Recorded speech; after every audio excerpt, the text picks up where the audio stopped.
you'll see America's favorite sport on WHBQ television.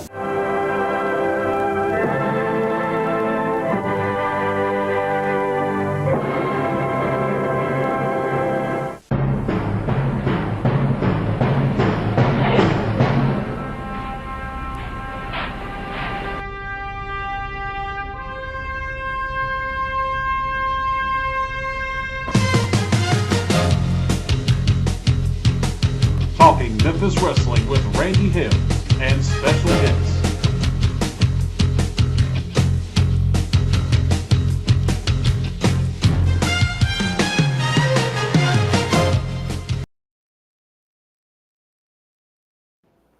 Yellow again, everybody. As Lance Russell would say, Randy Hill's ready to rock and roll with Talking Memphis Wrestling on the 4th of March. It's been a rainy, stormy day in Arkansas. It's better now. I want to say hello to Randy Dandy. Randy West is in the house. Calvin, Greg, Thomas, certainly PJ, and obviously Randy West is kicking us off, ready to go and ready to see if I fall on my ass or not in doing this show, because for some reason or another, I text Randy and said, I don't have a real good feeling.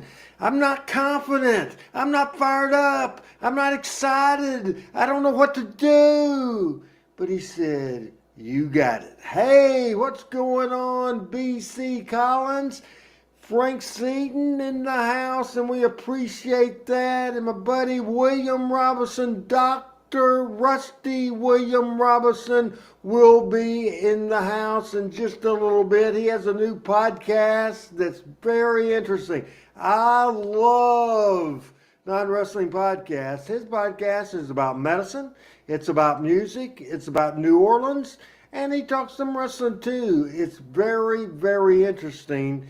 And he's become my favorite guest on the Randy Hill Show. And he's been with us on this show. And I appreciate that. As Thomas says, fired up, pray, RH, fire up. And I'm firing up.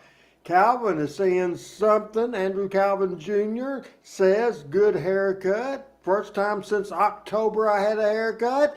A man that had a haircut a couple of weeks ago, I think he might have went to Great Clips. I'm not sure. I went to Sports Clip. He is in Alabama. Legendary broadcaster, Hall of Famer. Here he is. Welcome to the show, ladies and gentlemen. My co-host. And now that Pat is not here today, he's in our nation's capital.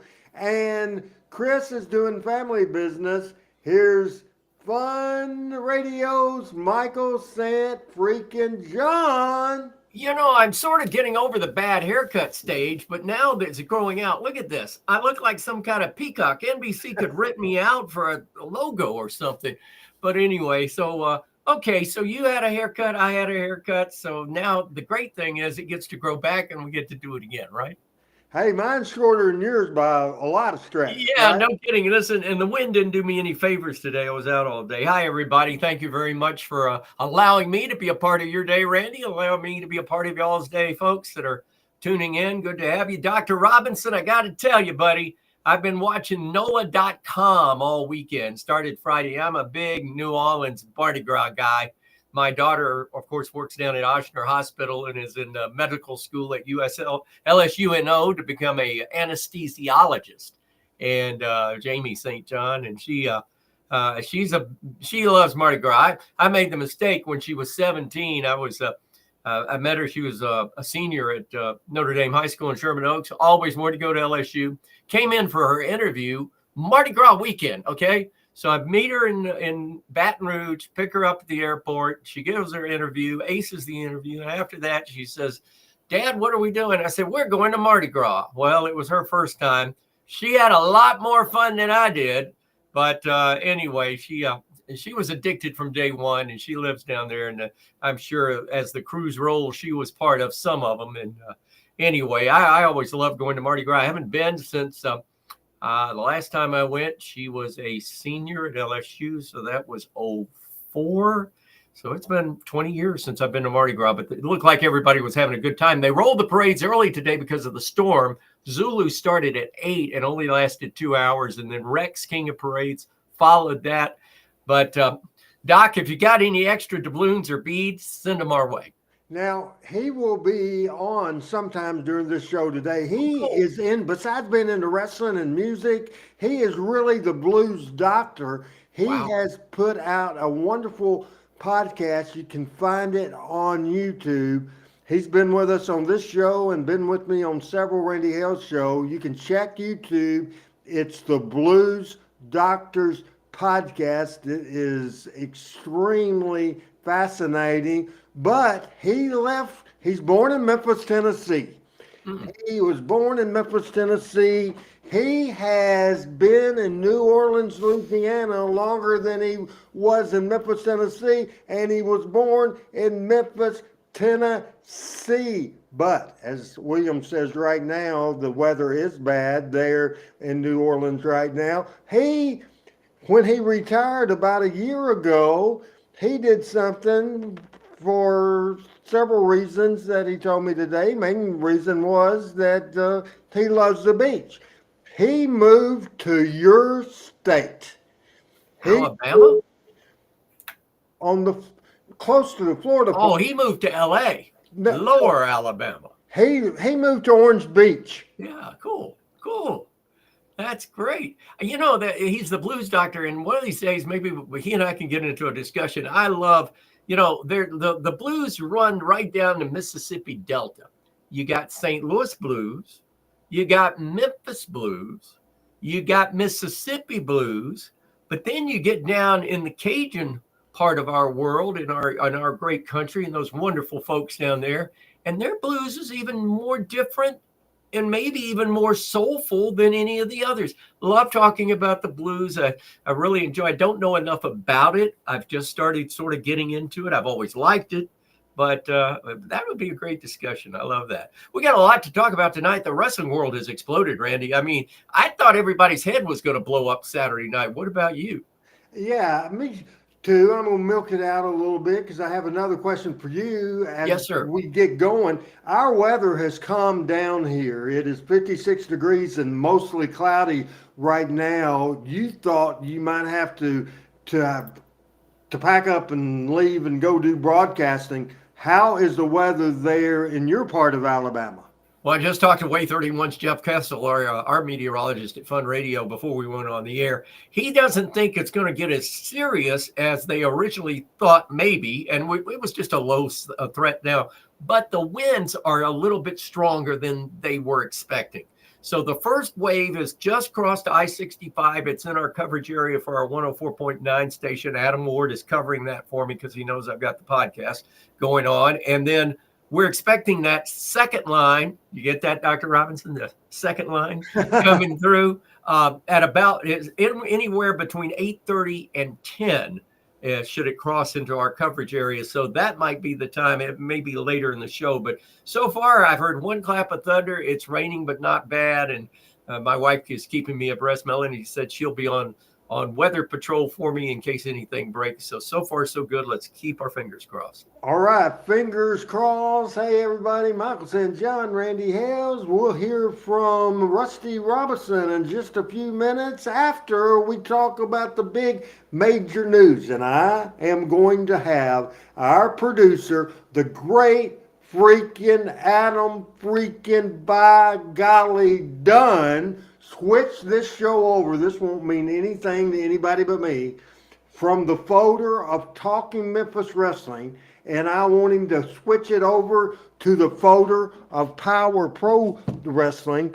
And I want to talk about a shocking event, and we are going to compare it to other events. We're going to compare it to the past, but we want to go with pictures, Adam, on the Power Pro folder and start at 3710. And I know sometimes Adam gets phone calls and is up on that, and then I have to take it over. It was an elimination Elimination. I'm so excited I can't even talk. It was Elimination Chamber. It was a great event. It was won by John Cena, to which means he absolutely gets the chance to main event WrestleMania and try to win his 17th, by gosh, championship. And interested in that, and I lied to Adam because it's the Randy Hill show. It's the Randy Hill show that we need to switch to, and we'll start with 3710, and we'll go through these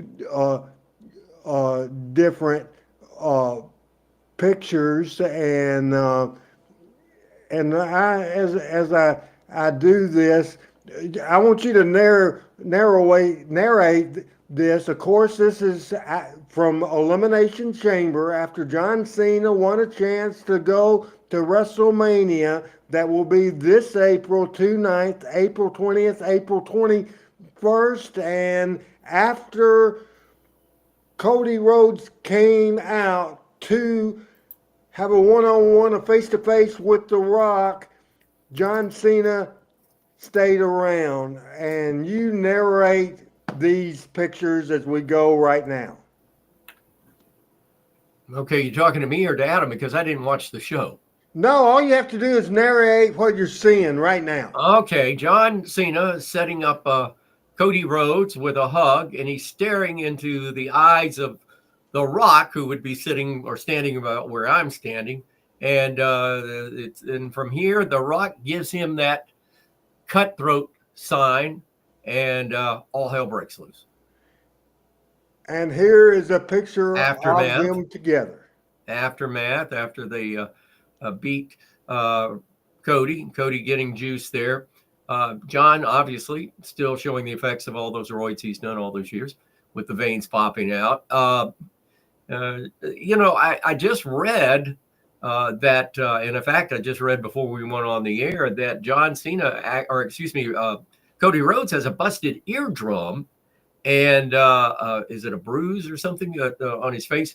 A black eye and a busted eardrum, thanks from a non-wrestler that came out with The Rock, Travis Scott, who I'm assuming is a rapper.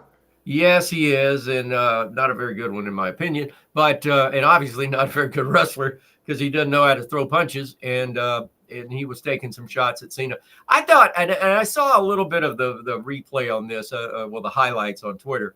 I thought the really coup de grace, of course, John kicking him low and then him going down and then beating him up. But I thought the coup de grace was The Rock beating him with that strap that was engraved. Did you see the engraving on the weight strap that The Rock used? I thought that was a unique and interesting touch. People are calling this the biggest heel turn perhaps in the history of wrestling. I think we're going to talk about that. We are, because I don't agree with that. However, I don't either. However, first of all, what is this business about, the drawing the money to the park? Let's see if it draws money before we can say that. Was it shocking? Absolutely. Will it be a long-term thing like the NWO was, or the great turn? When I say, I'm putting my business right out on the table, I think the best turn I've ever seen is the 1980 turn of Ole Anderson on Dusty Rhodes. Absolutely. Absolutely. I couldn't agree more. Then I think you have to say the NWO, because it sustained businesses and turned fortunes around. Now, it might up business, but it's at an exploded record making in the history of the wrestling business, any company level right now. And so just to sustain it would be great. But I'm not going to be a naysayer or pick it apart. I thought it was very well done. It was shocking at all, but if they all of a sudden it runs for 10 years, maybe we can come back and say it was. But Cena's retiring at the end of the year, Michael. There's no way. I understand people saying that, but there's no way. Do you think they'll put the belt on him temporarily and do a fast turn on a quick turn on the belt just to say, the other thing here is that if Cena wins the championship again, he will beat Ric Flair's numbers of winning the championship. That, to me, and I heard, and I don't know who said this, but I'm going to repeat it. You win the world championship 15 times.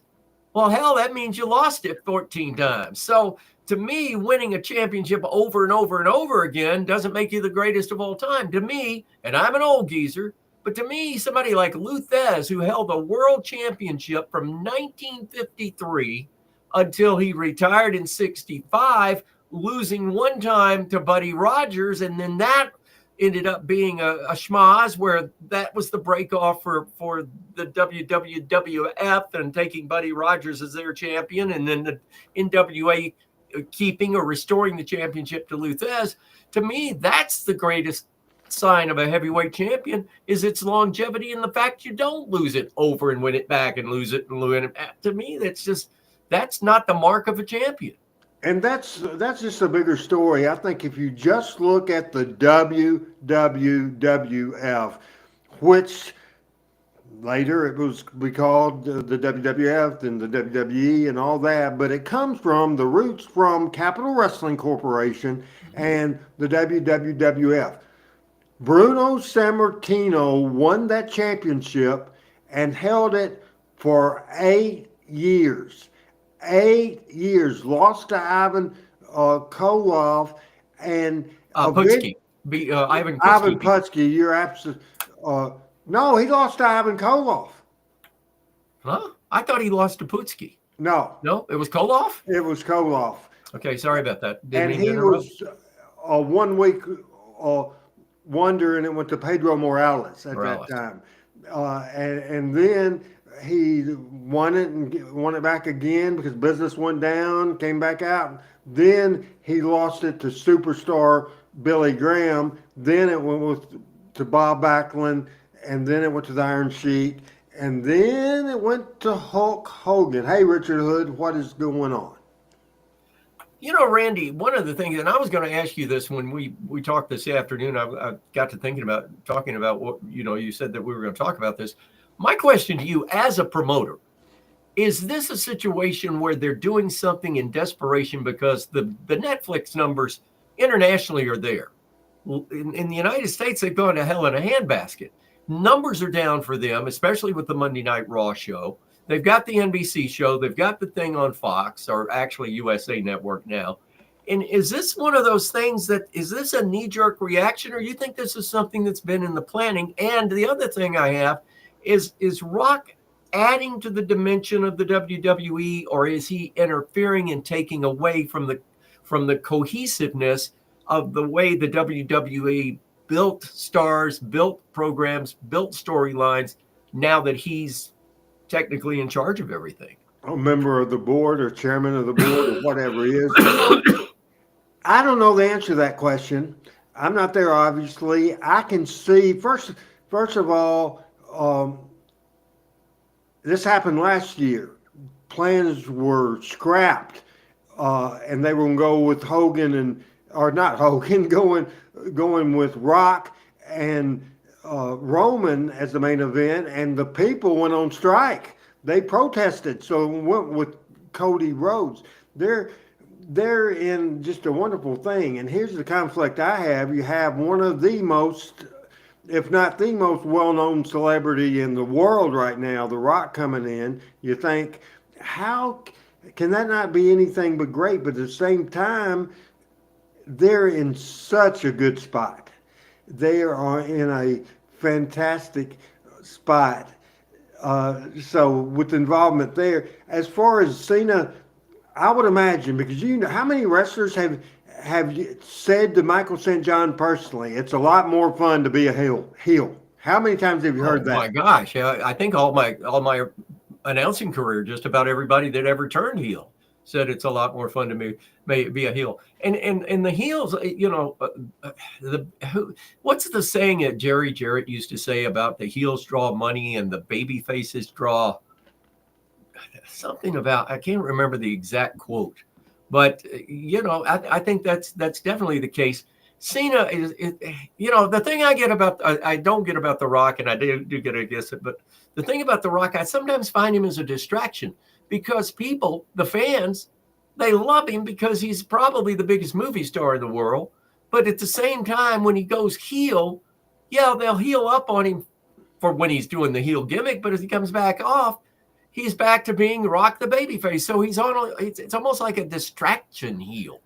Whereas it's confusing. I listened to Jim Cornette's podcast this afternoon since I can't work right now. I have plenty of time on my hands, and I listened to that, and that's basically what he said. And certainly they were kind of, I wouldn't say tearing it apart, but they pointed out the stuff we're pointing out, and like this turn is going to be short term. I think it's going to be short term. Cena, if he keeps his word, is done at the end of the year. I don't think he'll retire as a heel. So I think this will be a short-term run to maybe SummerSlam, and then the rest of the way, again, I don't know anything except what I'm thinking that I might do. I'm thinking he'll be a babyface when that run ends. Do you agree with that? Well, here's sort of the scenario. I agree with that, but here's sort of the scenario I think is going to occur. I think they go to WrestleMania, main event Cena against Cody. I don't think they put the belt on Cena. If they do, it's going to be very controversial. But what I could see is that Cena's about to win the belt, and for whatever reason, Rock is jealous and keeps Cena from winning the belt. Cena then is saved by Cody against The Rock, and then it turns out to be Cena and Cody as baby faces against The Rock and perhaps Roman, and working a deal like that. And then Cena goes off riding into the sunset, retired, and like you say, as a baby face with no excuse the French folks, but no shit on his face. Whereas if they put the belt on him and he keeps it for any length of time, at somewhere, somehow, some way, you've got to flip him back babyface to get that belt on somebody else. In my opinion, for him to be able to ride off in the sunset, like I say, with no shit on his face. Absolutely. Big show today. In the second half of the show, we certainly want to go into 1987 and some big stuff in 87 and stuff that most of us have not seen. Most of you have not seen. I was part of the booking team at that point, so I saw it. But it was a change in philosophy that didn't last long from Jerry Jarrett. Several videos will show, and I will tell that story. That's coming up in a little bit. William Robinson, anytime you want to come in and be a part of this conversation, you just made a great quote, and that was the one I was looking for. Rusty, the heels draw money, faces sell merch.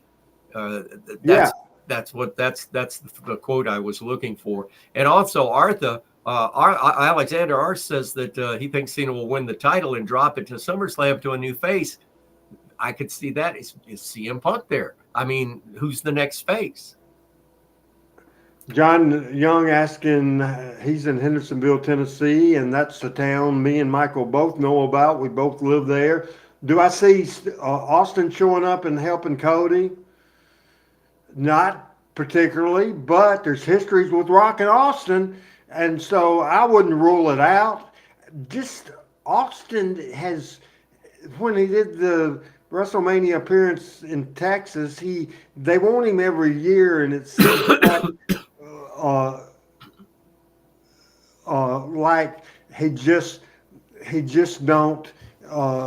He just has other stuff going on. We'll have that stuff coming up in a little bit on Talking Memphis Wrestling tonight, but I want to talk about several different things, and there's a picture in now. We're back to the Talking Memphis Wrestling folder, and Adam, if you'll go ahead and put that picture up. We're going way back in time to Mildred Burke. Mildred Burke started in professional wrestling at a time, Michael, that was absolutely illegal for lady wrestlers to be in the business. It was illegal. She was born on August the 5th, 1915. She died on February the 18th, 1989, at 73 years old. She made her professional wrestling debut in 1935. She retired in 1956. She was the woman's champion for more than 20 years. Mildred Burke coming up, debuting this Friday in theaters. And honestly, I searched and I don't think it's coming to Jonesboro. But I know Conrad Thompson said that it is coming to the Birmingham area. But looking forward to this great movie coming up, Queen of the Ring, that premieres this Friday, March the 7th. Mildred Burke will be played by Emily Bette Richards, and Billy Wolf, the former husband of Mildred Burke and the promoter at the time. Billy Wolf played by Josh Lucas, a cameo role as commissioner in this movie is Jim Cornette, and one of the executive producers of this, and we'll risk it all. And I think purpose. I had Michael help me make this decision. But first of all, talk about Mildred Burke, because you were a child, by God. You weren't even a child when she was born. I don't know. Maybe your parents wasn't even born in 1915. I don't know. But what do you think of this movie, Queen of the Ring, and Mildred Burke's story? Because I think it'll be fascinating.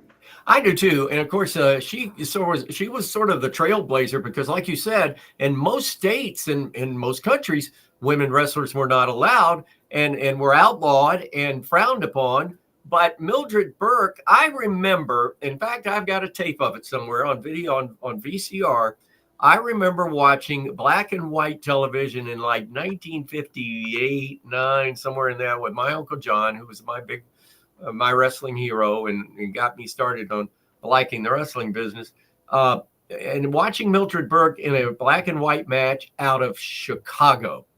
And I want to say she took on Penny Grable, or it wasn't Joyce Grable, but anyway, it was a match, and she could work. I mean, she could work. She worked Memphis. But the other thing I've got this somewhere on my computer, I love there was an old game show that played in prime time back in the days of black and white television, called What's My Line?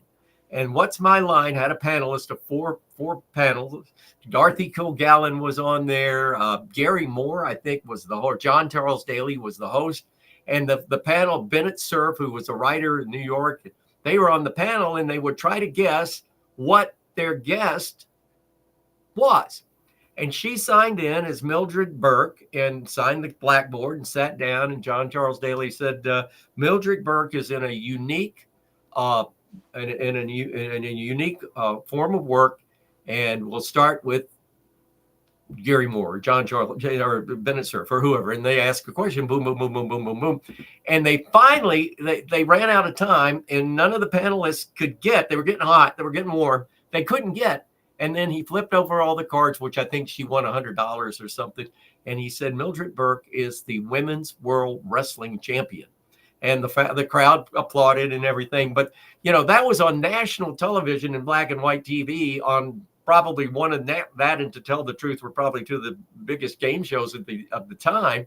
And the panel did not know who Mildred Burke was. But of course, her legacy and what she did, and Billy Wolf was excuse me, folks, and I'm not trying to be a chauvinist, but and I'm going to say another bad word, and I apologize. He was a jackass to her. I mean, he treated her like abusive. Dog, you know what? Abusive. Oh my God. And I think this movie brings out a lot of Mildred Burke's backstory. Real quick answer John Young's question. Yes. In fact, Mae Young there's a actress that plays Mae Young in the movie. And Mildred was the mentor. She helped train Mae Young. Oh, okay. I read that. Very good. Very good. Well, I'm looking forward to it. My good friend over at Lucas Cinemas is a nice little small independent movie chain here in North Alabama. They have a movie theater in Albertville, one in Coleman. And I've been, in fact, I had to take Joshua to see Sonic Hedgehog 2 or whatever that was.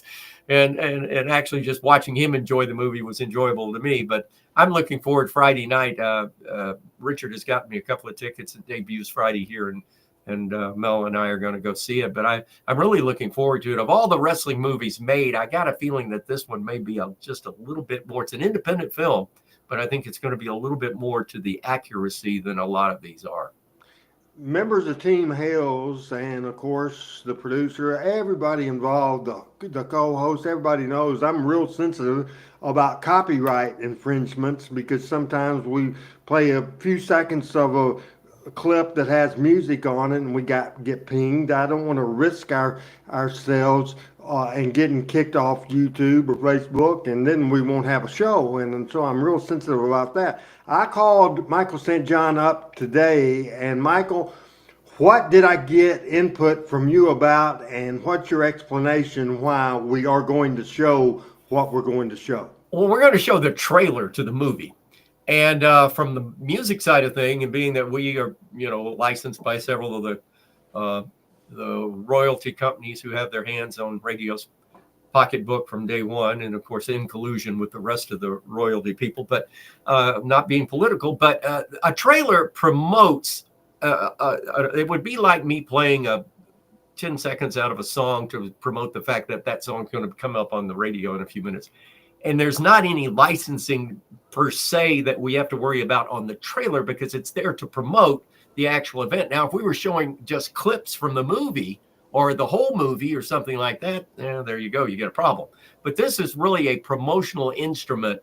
And I actually called, I consult Radio Alabama, and my good friend Lee, I talked to Lee this afternoon and ran it by him, and he thinks we're going to be safe also because a lot of times, like on a morning show or a talk show, they'll run a clip of a promotion, say if a speaker's coming to town or, something of that nature without infringing. So I don't think there's any copyright infringement. Also, I've actually seen this at a couple other places run. So, and it is the trailer. It is the official trailer of the movie. So I think the folks that are part of our audience deserve to see it. Let's play right now the Queen of the Ring trailer right here with Michael St. John and Randy Hales. We're talking Memphis Wrestling. Oh, honey. I had bad dreams. Only dreams that we make come true are real. We're gonna wish away all those bad thoughts. 1, 2, 3. I promise you, my son, our lives together will be special. Where's your little boy's father, anyway? Mister, I ain't gonna marry no circus freak. He done let me over this. Billy Wolf! I'm really curious to see what you can do with her. You barely know him. He's the only man that's ever believed in my dream. We got a job to do tonight. You go out there and you wrestle your heart out.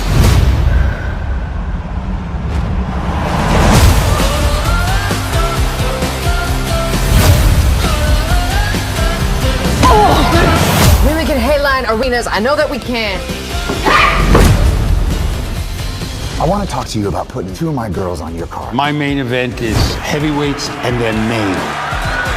Why would anyone want to limit the spectacle of competition based on gender? Looks like we're cleaning up every night of the week now. It's got me thinking, Billy. I want us secure as equal partners. Then do what's right for business. Honor the deal or we shoot.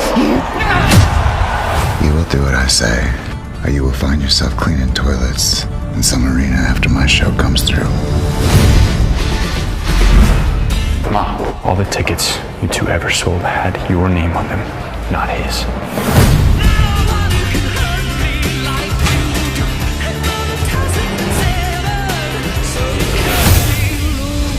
Mr. McMahon, how can I get a guarantee that my ladies can wrestle in the state of New York?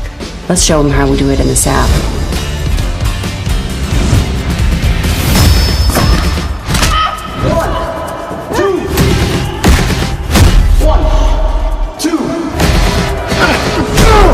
Get up! Remember. 1, 2.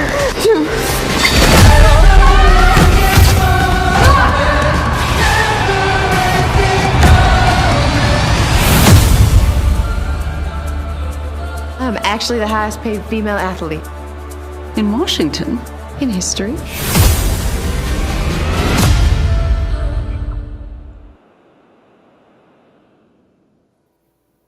That's a great trailer. That is a great trailer. Did you notice the Palace Theater? That shot, did you recognize it? No. Louisville Gardens. Is that and that Louisville Gardens. That's why Cornette was involved. Yeah, absolutely. Absolutely. And then the inside shots with that overhead on the ring is actually inside the Gardens. They got, because the Gardens is closed now. You know, they're remodeling it to an art. They're going to do into a sound stage. Yes, and a sound stage. So it's closed. So they got that. And then the other shot was coming down the steps at that hotel. In my opinion, the most beautiful hotel in Louisville, Kentucky. That is the Seelbach. That is at 4th and Market, maybe. Okay, it's at 4th. It's just south of 4th Street Live. I've actually stayed there. In fact, my ex and I stayed there for Derby the year after they remodeled it. The great story, still like the Peabody in Memphis. It went down to nothing and was rat infested and tore up and messed up. And then the investors bought it. And now the Seelbach is one of the preferred hotels in America, probably one of the top 10 most beautiful hotels in all of America. I'm looking forward to it. I don't, people talked about Iron Claw, and I watched Iron Claw, and I, having been there and sort of on the tail end, known the whole thing, it didn't give me a boost. But I think this one might. I think this one has I think the story and the fact she was a woman pioneer wrestler, I think could be magic. I'm hoping it will be. And by the way, the girl that plays Mildred Burke is a young, up-and-coming actress, if I'm not mistaken, either from Hendersonville or Goodlettsville, Tennessee. She lives right there in Nashville. Oh, is that right? And now I kind of did a search, and as far as I can see right now, the closest place that I can go see that darn movie is Nashville, and I won't do that. Not Memphis? No, not in the search, but I'll continue to search. Somebody like PJ or somebody like Al Tuttle, somebody find me that movie in Jonesboro or in Little Rock. It was showing no playing in Arkansas at all, but I might not have been looking at the same place. Before we get into more videos, and that was a super deal, and we encourage everybody this weekend, if in your area they cover it, be sure, because in Alabama, you might have to go to Pat's or to Michael's. Go check out The Queen of the Ring, the Mildred Burke story in theaters, hopefully near you. And it premieres Friday, and Jim Ross is one of the producers. This is a project he's been working on, Michael, for years and years and years. And I've heard several of his interviews, and he says on wrestling type of movies, if you like these type of movies, the Iron Claw got great reviews, even though wrestling business people really didn't like it too much, but it did get good reviews and decent business, and we need all of the wrestling people and wrestling fans need to support this movie if we want to see movies in the past on this subject. Do you agree? Absolutely. I'm Googling that, by the way. God, can you imagine a 73-year-old man using the word Googling? But I'm Googling Queen of the Ring. Regal Theaters has a bunch of showings in our area, as does AMC. And like I said, Lucas has it in both their Coleman and I don't know if I would think it's in wide release because it made my list of movies out this week. So I would think it's in wide release. So hopefully you can find it near you, Randy.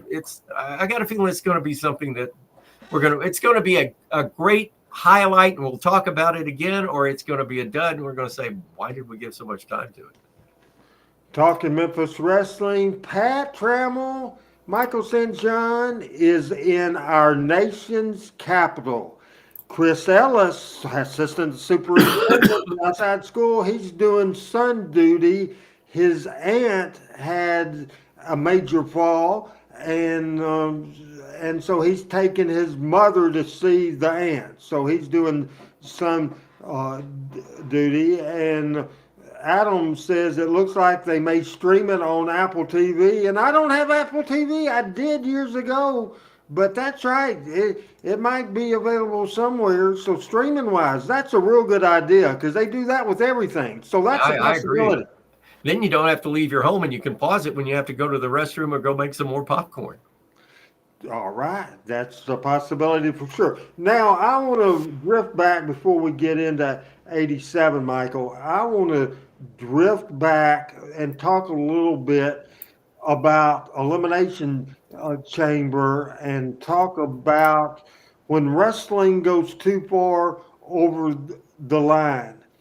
And I think that happened in the Elimination Chamber pay per view because the setup was here comes The Rock, here comes Cody already in the ring, Cena who had just won the elimination, and then The Rock did the interview, sell your soul, blah blah blah. I got your uh, soul, and then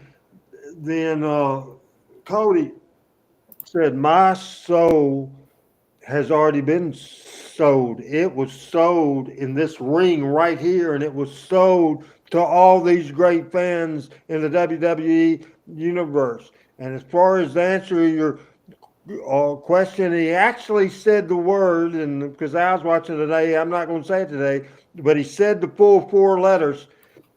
Cody Rhodes says, "Go, Rock, go, Fuck yourself."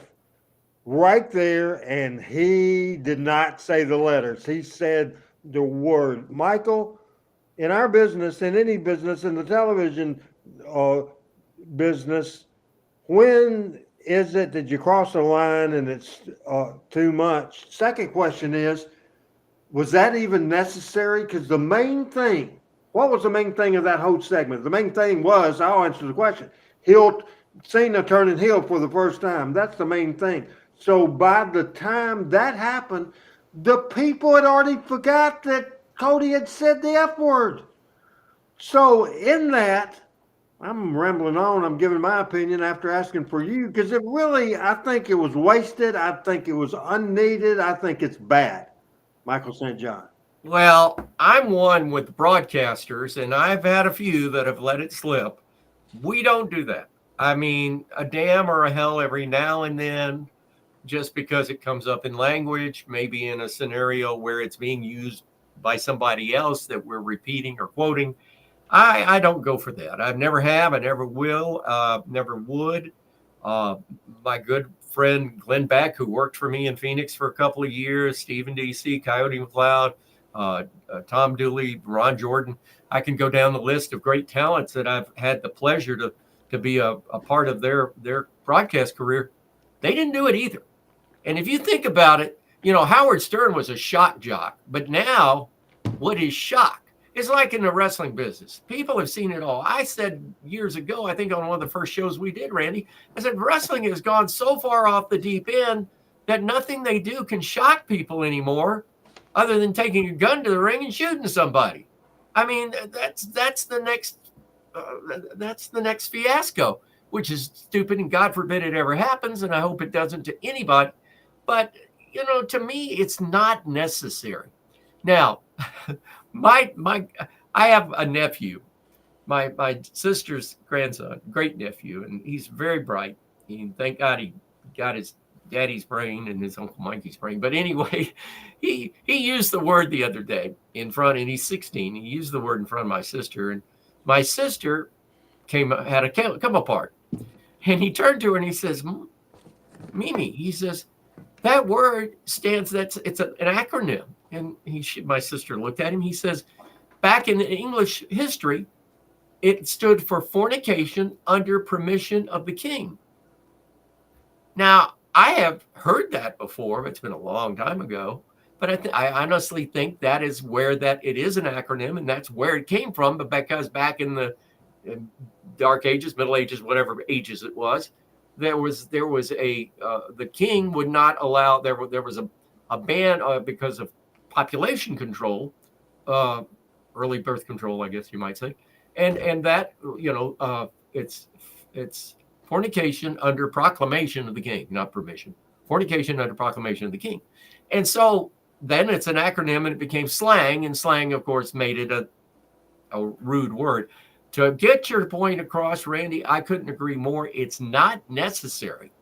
He could say, shove it in that scenario and go on with the turn and be just as strong with the words shove it, which there's no, there's no boundary to. I mean, it's, and so why come up and do you do it for shock value? Because if you're doing it for shock value, it's not shock. All it is somebody pinching you it's hitting your finger with a pin. That's not shock value. So I think, no, you don't need that, and they don't need to go there, and it ain't the Attitude Era, and I hope to God that's not what they're trying to recreate. Al Tuttle has good news. I guess I'm not at 63 years old, 73. You can tell how quick Michael did that. I'm usually pretty good, and I was looking at the Jonesboro Malco Theater sites, and I just didn't see anything listed on that. But Al Tuttle had a comment, and if Adam, we can put that up there again. And I'm excited about this because, by God, I will do it. I will go see it. He says the Malco Theaters in Jonesboro. I have one within 5 minutes of my house, right down Parker Road. So I go out the driveway here. I go down Highway 49. I get on Parker Road. I turn left, and then about a mile and a half down the road, I turn left into the Malco Theaters, and that is where I will go, and I'll do it probably late afternoon. If I was going to say a matinee is going to save you money, my friend. If you want to see it in the afternoon, that's the time to go. That is the time, but you know how much money I've lost this week? I know. I'm not driving. Drive, and I'm getting my car back either late tomorrow or early Thursday morning. And so I won't want to take off. I want to drive as long as I can Friday. And maybe I wouldn't mind going to the 4 o'clock show or maybe the 3 o'clock show, but I'm looking forward to that. Hey, we're going to talk about 1987, and we were talking about the great feud and the great hair match in April of 1987. Look at that daggum thing. What are the time periods there? 4 o'clock show's got your name on it, Randy. 4 o'clock. There it is. Jonesboro Town Cinemas.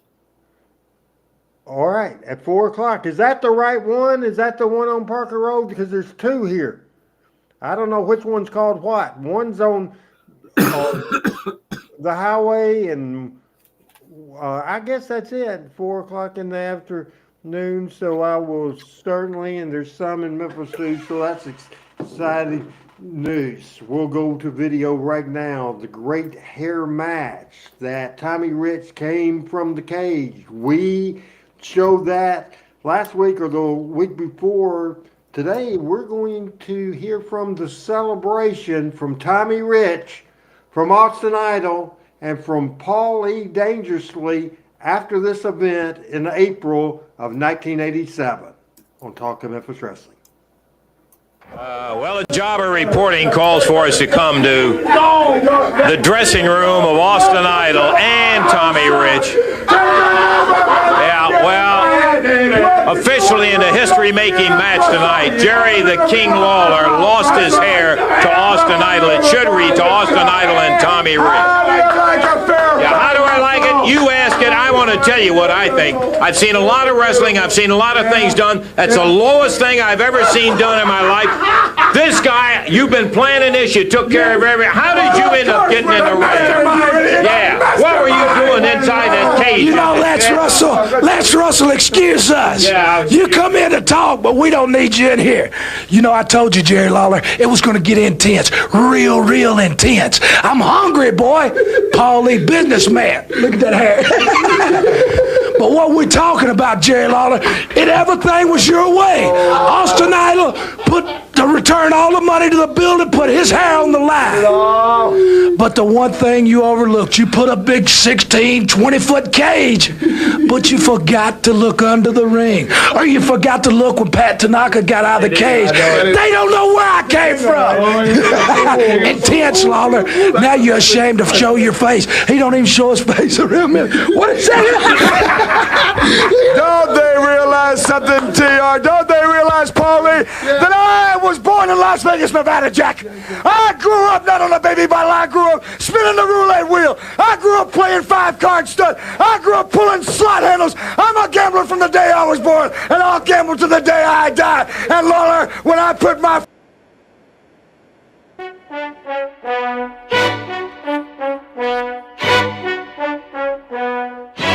Well, a jobber reporting calls for us to come to of all time. The new kings, rich, sexy, and mean, darling.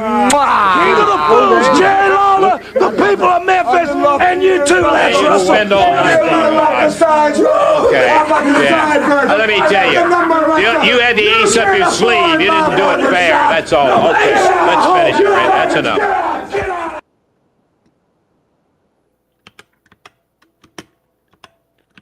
Crazy interview. I think there's coming out of that interview. Michael, I want you to comment on that interview. Then you have something you want to bring up that's coming up on Dark Side of the Ring. So let's cover that. Well, you just saw, we saw the hot as Memphis TV, as hot as Memphis wrestling could ever be, with an angle with Lawler getting his head shaved and Tommy Rich had under that ring for God knows how long.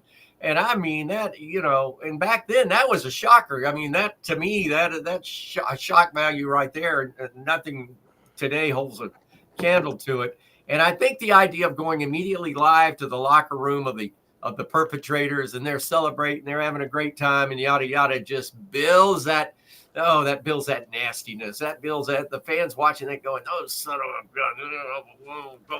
I can't wait till Lawler gets his hands on him, which of course sells tickets. Which, of course, that builds the story. They don't rush it in all one night, and you see it the first match. It's, I want a match, and then the last match, there's a match, and then next week they don't even talk about it, like some of the wrestling companies in this day do. And they build it, they milk it, they make it mean something. And I think doing that, you didn't do that every time. In fact, I may have seen that twice in my commentating career. I think I may have done it twice in my commentating career. You don't see it. What a great, that's that 1-2 punch.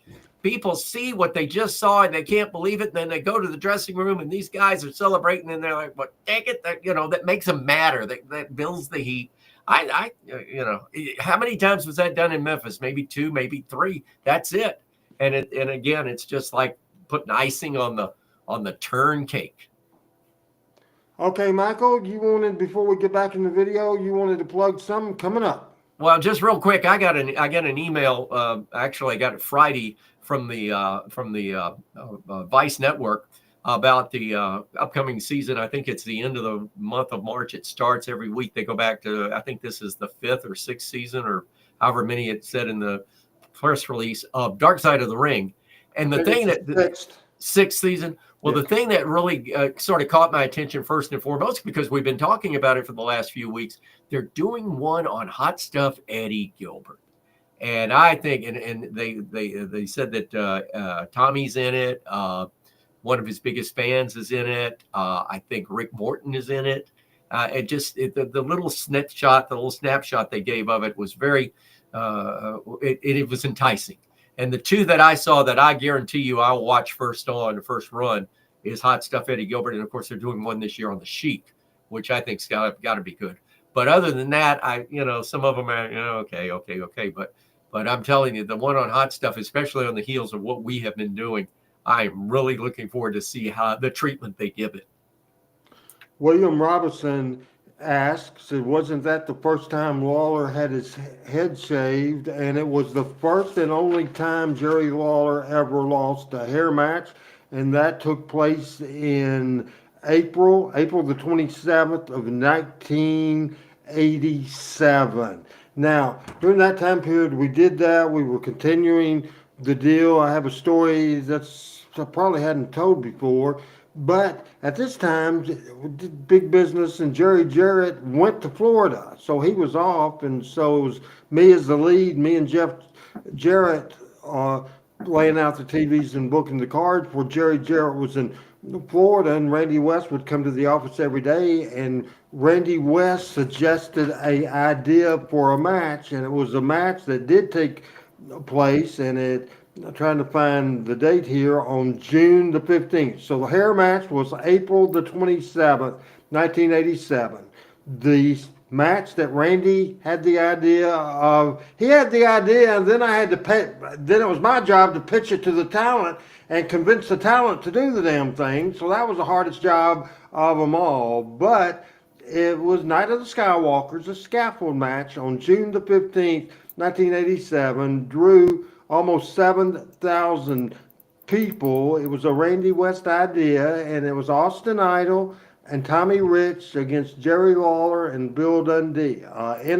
Interesting start of this clip we're going to show right now that starts off with a demonstration video from Lawler and Dundee. The total amount of time on this video, to help Adam find it, is 9 minutes 27 seconds. And Dr. Robinson, anytime you want to come on, you can log in and we can bring you in after this video to get your comments about that, unless you're still doing that other podcast. Let's take a look at that scaffold match right now and talking about test scaffolding up here for the big scaffold match coming up. Boy, this Skywalker match is going to be something. The King and the Superstar. Billy, that is a long way up. You got that, and it's a long way down, Lance. And now, Austin Idol really thought he pulled something when he had Tommy Rich hiding under the ring or whatever what he done in Memphis, Tennessee, and cut the Kings here. Well, Idol, you can't hide nobody nowhere, brother, because you can see this thing's 25 feet up in the air, and you can't hide nowhere. You got to start on the ground, and you can see who climbs up, and you can see who falls off. And the Superstars had a scaffold match before, so I'm going to tell you all up front, I'm not scared of heights. I hope you two punks are, but I ain't. And Jerry and the King Lawler and the Superstar is going to climb up here, and Mr. Russell's coming with us. No, wrong. Come on up, I got business down here on the floor. You know, you said one thing right. It is a bad day for us here today, but I can assure you Monday is going to be the bad day for Austin Idol and Tommy Rich. Now, Bill says he's not afraid of heights, and I'm going to be perfectly honest with you and everybody out there. I'm not really crazy about going up on this thing, but if it's a chance to get rid of Austin Idol and Tommy Rich once and for all, then it's a chance worth taking. Now, we've had all sorts of matches with these two jerks. We've had chain matches, Texas death matches, every kind of match you can think of. But this, Lance, is the ultimate. When you go up over 20 feet in the air on one of these scaffolds and have a chance on knocking somebody off down onto the floor, well, you know what can happen. And as a matter of fact, we're going to show everybody what can happen here in just a few minutes, okay? Oh, boy. We're going up. You're coming. Come on, King. You going to come with us, Lance? I think I'll stand down here and help Ken hold the camera and all. I want to bring talk to our good friend Steve for a minute? Harrison in here. Steve owns the Tennessee Scaffolding Company, and by golly, you have erected quite a structure. I know this isn't the highest one that you ever built, Steve. No, this is not the highest, but I can guarantee you 2 floors up and looking down, it's impressive. You told me that it was 2 stories up in the air. When you stand here and look up, it doesn't give you, it looks high enough. It looks plenty high, but I can imagine up there on the top of that thing. Yeah, we like to say 2 floors, you know, that's only 20 feet, but people have to understand when you get up on top of 2 floors, you know, you can get killed easily. And with the double runners that are going to be on this thing, it's not going to leave much ring room to be falling. I am glad that we're here, and they're the ones. There they are. They've gotten to the top now. The Superstar and the King standing up here surveying all that's around and looking forward to getting Austin Idol and Tommy Rich up on top of that scaffolding along with them. And then comes the job, who is going to be able to throw whom off the top of it. That's exactly what the Skywalker is going to be like. Right out in the middle. We're going to be out in the middle. We're going to give Austin Idol and Tommy Rich a little sample of what it's going to be like if you fall off of this. The King is saying that we're going to give Austin Idol and Tommy Rich what it's like if you fall off of this thing. And the King has got himself a watermelon there. The Superstar heading out toward the middle. Yeah, easy for you to say up there. I don't believe this. Steve, I cannot imagine anything that could be more dangerous, and I have seen a lot of Here it comes. All right, ready?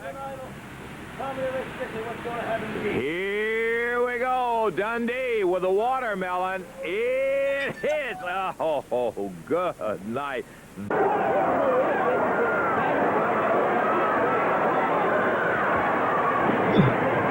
The heartthrob going to the inside to make his ascent. June 15th, 1987, the Mid-South Coliseum. I love that setup. I thought Lance, as he always is, Mr. Setup. Was that not great, Michael? Absolutely. I mean, that's exactly what you want to do, make it anticipatory. And Lance was a master at all of that. I mean, it doesn't surprise me hearing him say that. And there was a little quiver in his voice when they were asking him to go up there. That made it even better. He sold it even more. It's a little late. Of all 4 men up at the top of the scaffold at the Mid-South Coliseum in Memphis, Tennessee, the only person comfortable, well, Lawler looked pretty comfortable right there running across there, so I take that back. He ran over there pretty quick, didn't he? Dundee. Yeah, he did. Dundee has such an advantage. Dundee was like a little circus and I mean, he was not afraid of anything. No fear he was at home. Somebody said that earlier. Absolutely, he was. In the middle for Wildfire, Tommy Rich, who definitely is not in his element. He's down on his hands and knees. Going too far, he'll be over here in our laps. The scaffolding is wider than the Dundee Coco Ware, and it's certainly a lot different, a lot higher up than the Jerry Jarrett, Don Green in the early 70s in Louisville. Lawler nailed Tommy Rich.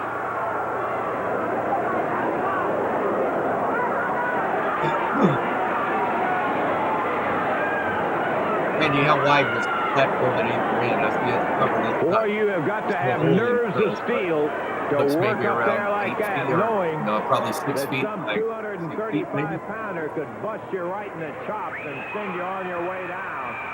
Look at Lawler backing Rich up. This is one time where the best seat in the house is not the ringside seat.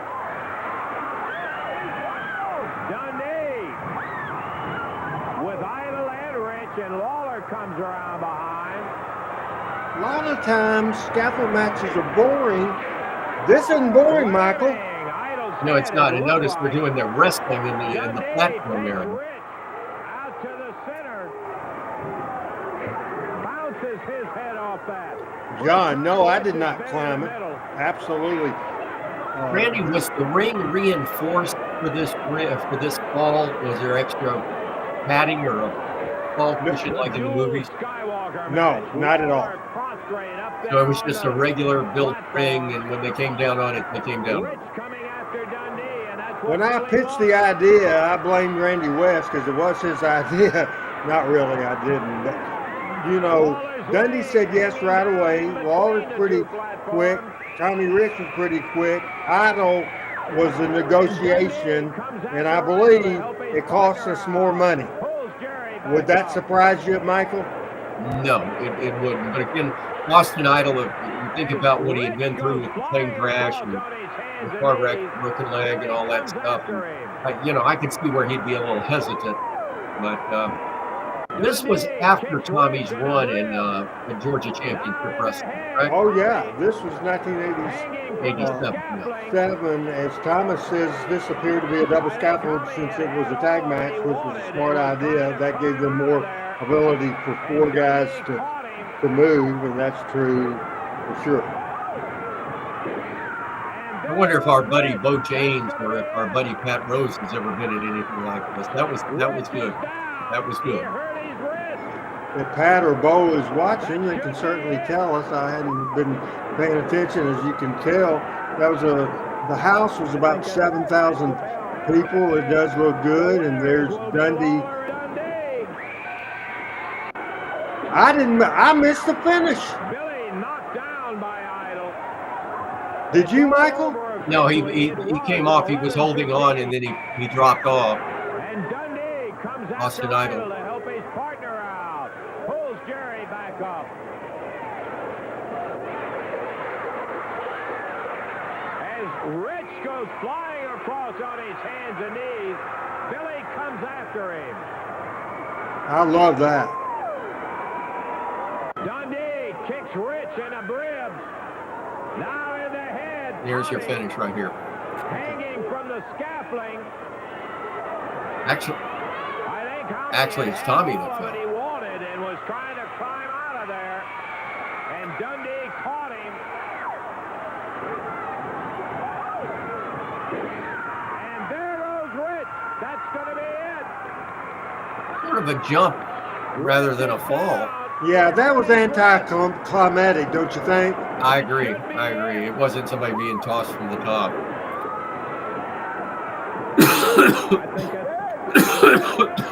One reason it works, how can you set up a more dangerous situation? Well, absolutely. And then the other thing, too, being that they're the heels and they're sort of the yellow-bellied heels, they're going to squeam the shot of anything they can, so they finish actually work to their persona. Disposed of down to the ring. Here comes Lawler.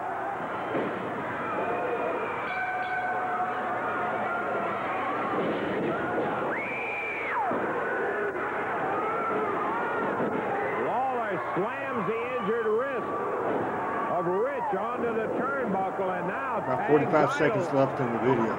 dangerously rolling and agonizing on the floor. Dundee with no sympathy.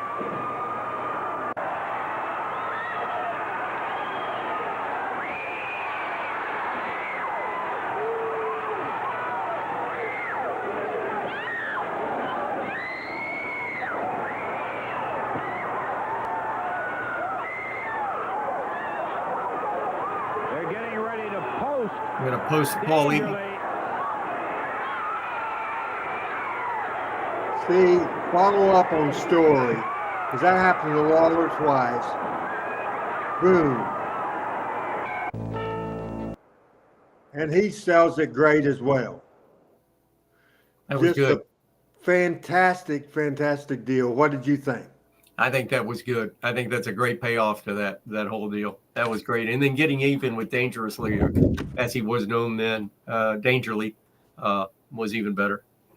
I want to pause the videos right now because I want to go back to the Power Pro folder. And this, I might have mentioned a couple of weeks ago or maybe even last week, but we didn't make a big deal of it. We're going to talk about February the 20th, 1975. It's over 50 years ago. And Adam, I want you to put up those photos that we have on the Power Pro photos of that date in 1975. It was 50 years ago. And after you see these pictures, you might realize why Austin Idol wanted more money to do this, and you can completely understand it. And I want to there it is. And no, it's as we're seeing things, and it must be in another folder. We'll look in the yeah, there it is. It is not there. I swear I did this today. We'll look at the Randy Hill show. There's the story of Iron Mike McCord right here. Oh, there it is. This happened in 1975, over 50 years, just a couple of weeks after 40 years ago. Bobby Shane dies in a plane crash. 3 others survived. The pilot of the plane was Buddy Coate.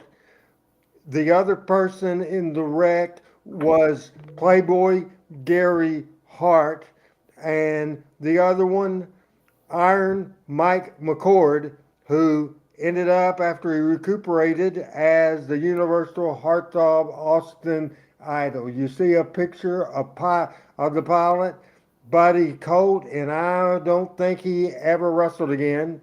Bobby Shane, the original king of wrestling, he did not, obviously he passed away during that deal. We see Gary Hart all beat up, and that small plane all crashed up. It was a stormy night at Tampa Bay, Florida, and that's certainly a horrible, horrible situation, Michael St. John. Well, the plane was coming in. They were coming back from a show in Miami, and Bobby Shane was flying the plane. He had the pilot's license, and they were coming into Tampa. Buddy Colt was the pilot. Buddy Colt. Okay. Buddy Colt was the pilot, and he was flying, and they were coming back into Tampa International, I believe, and or was it the private strip over in St. Pete? But anyway, they got diverted to Pirates Island, a little small strip down there, and I don't think that Buddy Colt had ever landed there before. And of course, a rainstorm and the winds and coming across the bay, I can just imagine how horrible that flight and that landing was. And they ended up about 300 feet shy of the runway and went into the drink. And Shane was trapped. Bobby Shane was trapped, and one of them or two of them tried to get him unstrapped and couldn't. And Mike McCord with the broken leg, and of course Gary Hart had broken bones, facial orbital bone broken, and of course you saw Buddy Colt, who was the pilot. And it's a miracle to me to this day that only one of the four perished, because in a situation like that, it's not uncommon to see all four souls go down. Absolutely. Talking Memphis Wrestling 1987, we're going to get away from 1987 right now because I want to set up a situation a little bit that about George Barnes, Bill Dundee's first acting partner. Now they debuted in Memphis, Tennessee in February of 1975. This is interesting, and it's a question I'm going to ask you, Michael. Bill Dundee and George Barnes in a time period where Jerry Lawler was fired and banished for Jerry Jarrett, another story for another day. Dundee and Barnes debuted as a tag team. They debuted on February the 11th, 1975, and this is the question. The opponents for Barnes and Dundee in that debut match was Jim Gagne, spelled like Greg and Vern, Gagne, and their tag team partner was a babyface Dennis Condrey, obviously. Future Midnight Express, future tag team partner of Phil Hickerson. Do you remember Jim Gagne? You're a few years older than me. I don't. I don't either, and I'm wondering if they just took the Vern Gagne or the Gagne name and put it, being it was a wrestling name, and put it on it. Was that in Memphis? I remember seeing Bill Dundee and George Barnes on Channel 42 wrestling with Sterling Brewer in Birmingham. They worked the whole territory, both ends. I think so, and yeah, I remember and I remember them in a match. And I'm trying to think. That's about the time that I would have been watching, and I want to say they were in a match on TV with Bob Armstrong involved. And I see that. Yeah, I see that happening. I see that happen later on. They ended up beating Tojo Yamamoto and Eddie Marlin to win the Southern Tag Team Championship on March the 10th, 1975. They needed to put heat on somebody because Lawler had left. The next week, with the return, Marlin and Tojo Yamamoto against Barnes and Dundee did 10,249 people. The match we are going to show now, a sellout of 11,300 people from April the 14th, 1975. This is highlights. This is 5 minutes, 27 seconds. This is Dundee and Barnes against Ron and Robert Fuller, Johnny Gray, a fellow Australian in one corner of Dundee and Barnes, Buddy Fuller in the other, going to the Mid-South Coliseum now in Memphis, Tennessee. Holders of the NWA Southern Tag Team Championship belts at 464 from Australia, George Barnes and Bill Dundee.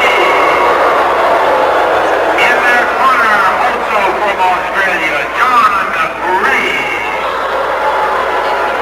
Their opponents tonight, introducing first, from Atlanta, Georgia, weighing in at 240 pounds, Ron Fuller. His partner, the holder of the NWA Southern Heavyweight belt, at 255 from Florida, Ron Fuller.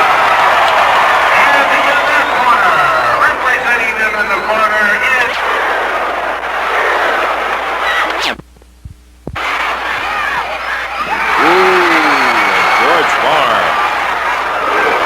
catch Robert Fuller in the back. Saw Robert roll out of the way, and he stomped right on his partner. And referee Bill Mack, off the top rope comes John Gray.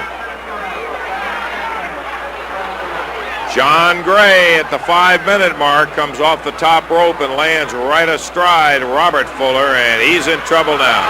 Wow! A quick reversal. Great jackknife. But everybody's in the ring now. Buddy Fuller comes in. He's working on John Gray and leaving the Barnes and Dundee team to his boys. Dundee flattens Robert with one, while Ron catches Barnes, and Buddy is doing his part. He and Gray are really going at it in there.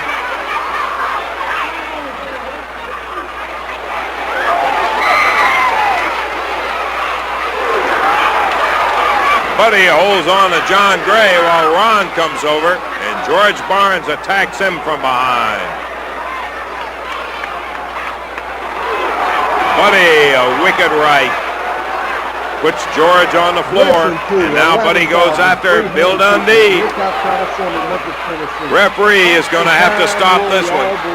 There's been 6 men in the ring for the last minute and a half or better.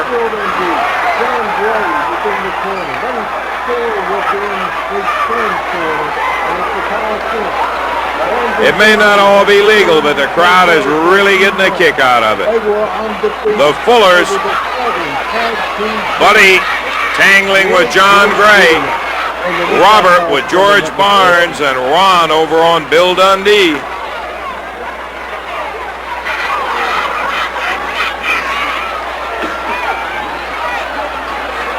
The only tagging part in this bout is how the 6 guys are tagging each other. Woo, yeah. Barnes and Dundee made some comments about what an old man Buddy was. Well, I can tell you, they just saw a pretty good move from an old man. Dundee hammered down on the floor by Buddy.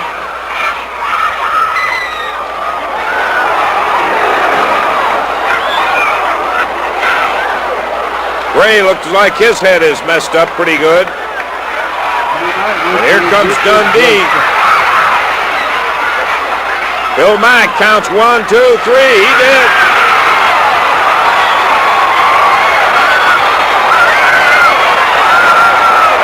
And the Fullers,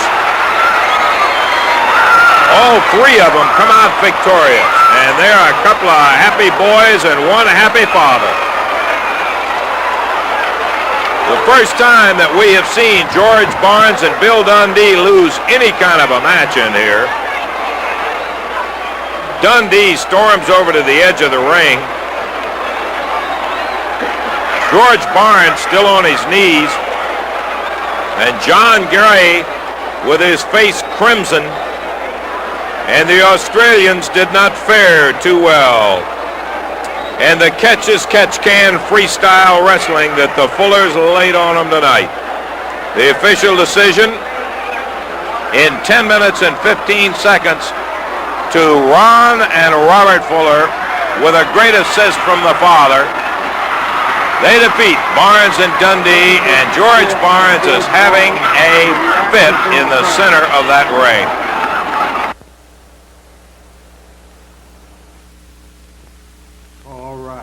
From 1975, remember, in February of 1975, the debut of Barnes and Dundee. Bill Dundee tells the story. Even though they were making a lot of money, they were just on top and doing record business, and it was all great. His partner, George Barnes, got homesick. Now, Dundee took to America like a son of a gun, moved his family here. George was homesick. George left.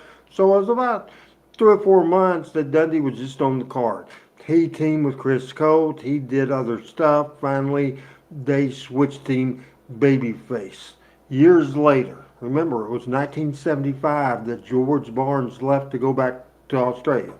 So it was obviously eventually, I just didn't think it would be 12 years because it was in 1987, finally, George Barnes came back. He was coming to spend some time, brought his wife with him, and was going to stay with Dundee and that sort of thing. And the idea was that I thought and Bill thought too, was that finally George Barnes would come in to save Bill and be his tag team partner, and they do it again. However, Jerry Jarrett had different ideas, and because at the time Bill was teaming with Rocky Johnson. This was in 1987. And so he brought as a Barnes in to team with Rocky and Bill, and Rocky and George didn't get along, and finally that put George Barnes on the other side of the fence there, and it ends. Barnes returns and he faces Bill Dundee.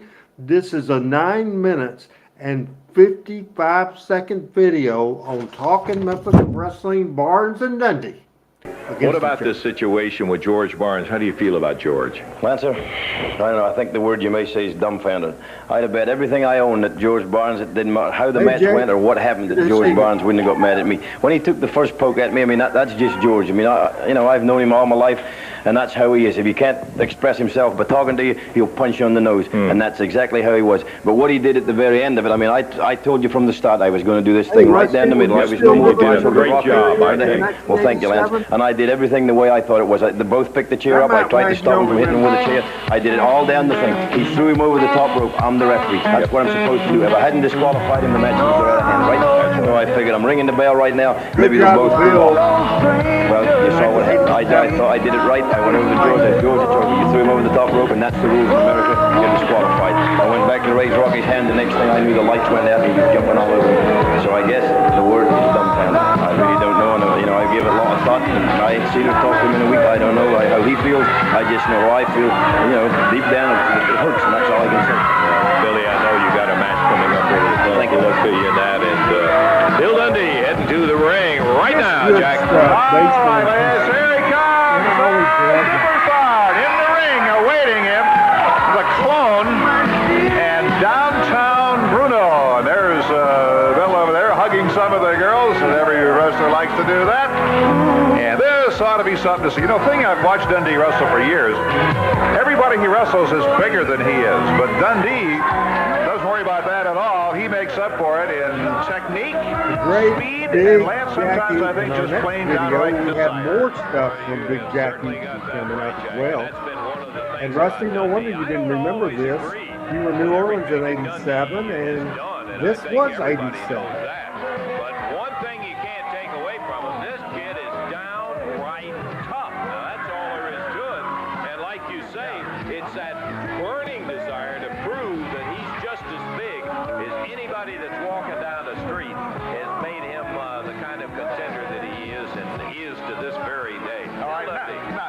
Strategy. He's making the Clone wait in the ring. Now, he's doing this on purpose, isn't he? You bet. Boy, his opponent today is a big one. And again, we'll hear more in one of our next clips from the great Jack. Big Jack, the voice of the Memphis State Tigers and the sports director for WMC TV. He just feels that much better.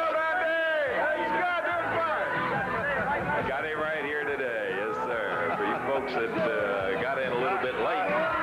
Davey is off today. George Barnes out here. George, we'll get to you. Just hang on a minute here, Russell. Let me explain one thing to you about Superstar Bill Dundee. Superstar Bill Dundee, to me, is just another stinking Yank. He's just turned into an American. To my opinion, and in my opinion, Bill Dundee has lost his Australian citizenship. He is nothing but a Yank. That's all he'll ever be, is a stinking Yank. And I'm going to prove to you, I'm going to prove to you. Match, George. Stop that match. George.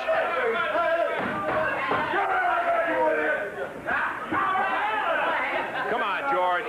Adam, let's mute the audio of this video and then put put in the corner Michael and me back on Give us a break here. He's got the deal because if we can do that, mute the video and put Michael back on right now for a little bit. Can we do that?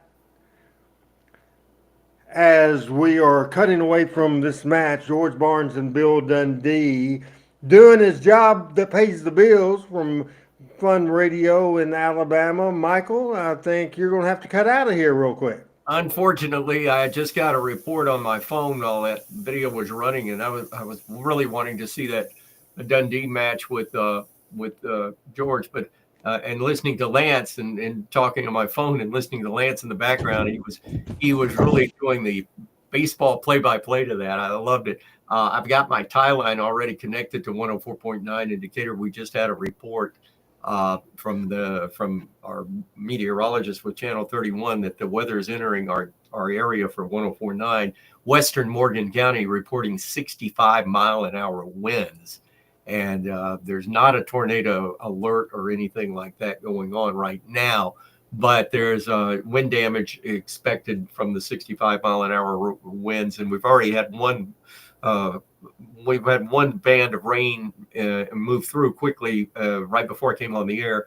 But this band is, and I'm looking at the radar now from Channel 31 and the National Weather Service, and it is right now over Western Morgan County, which is Decatur, which is, of course, our key coverage area. So unfortunately, I'm going to have to do a break-in or two on 104.9 right now.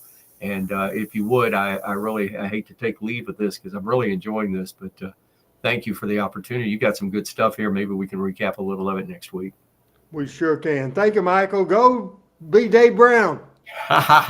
Love you guys. Thank you all so much. And Randy, thank you so much for allowing me to be a part of this. Oh, you're great. Star of the show. Appreciate God it, bless buddy. All. Thank you. Stay safe, everybody. And we return to this action as we cue the audio back up. George Barnes and Bill Dundee. How cool is that? They debuted February of 1975. This is 1987. This is George Barnes, Bill Dundee. As the people are with it.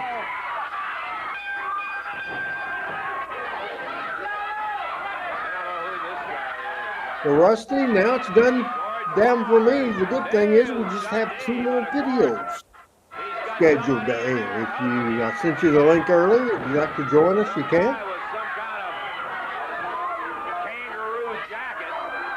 I'm with you, PJ. We hope that everybody in Alabama will be safe tonight. Currently in Jonesboro, Arkansas, it's partly cloudy and 56 degrees.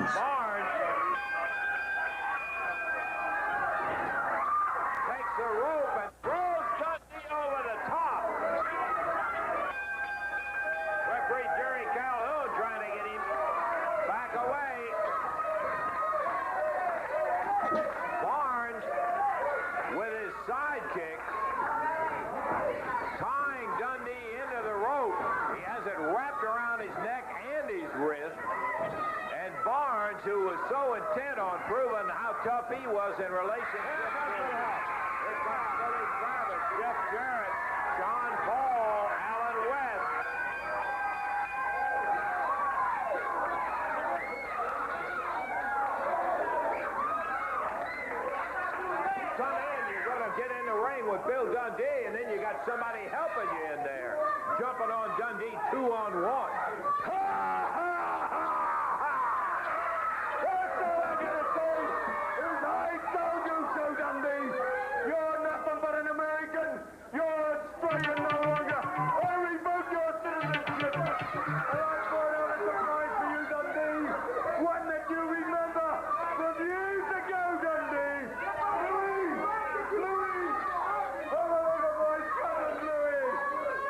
Dundee knows Bluey from long, long, long ago. And I want to show you, Russell, I want to show you what men are made of. Bluey, let's show them how we train in Australia. Right, baby.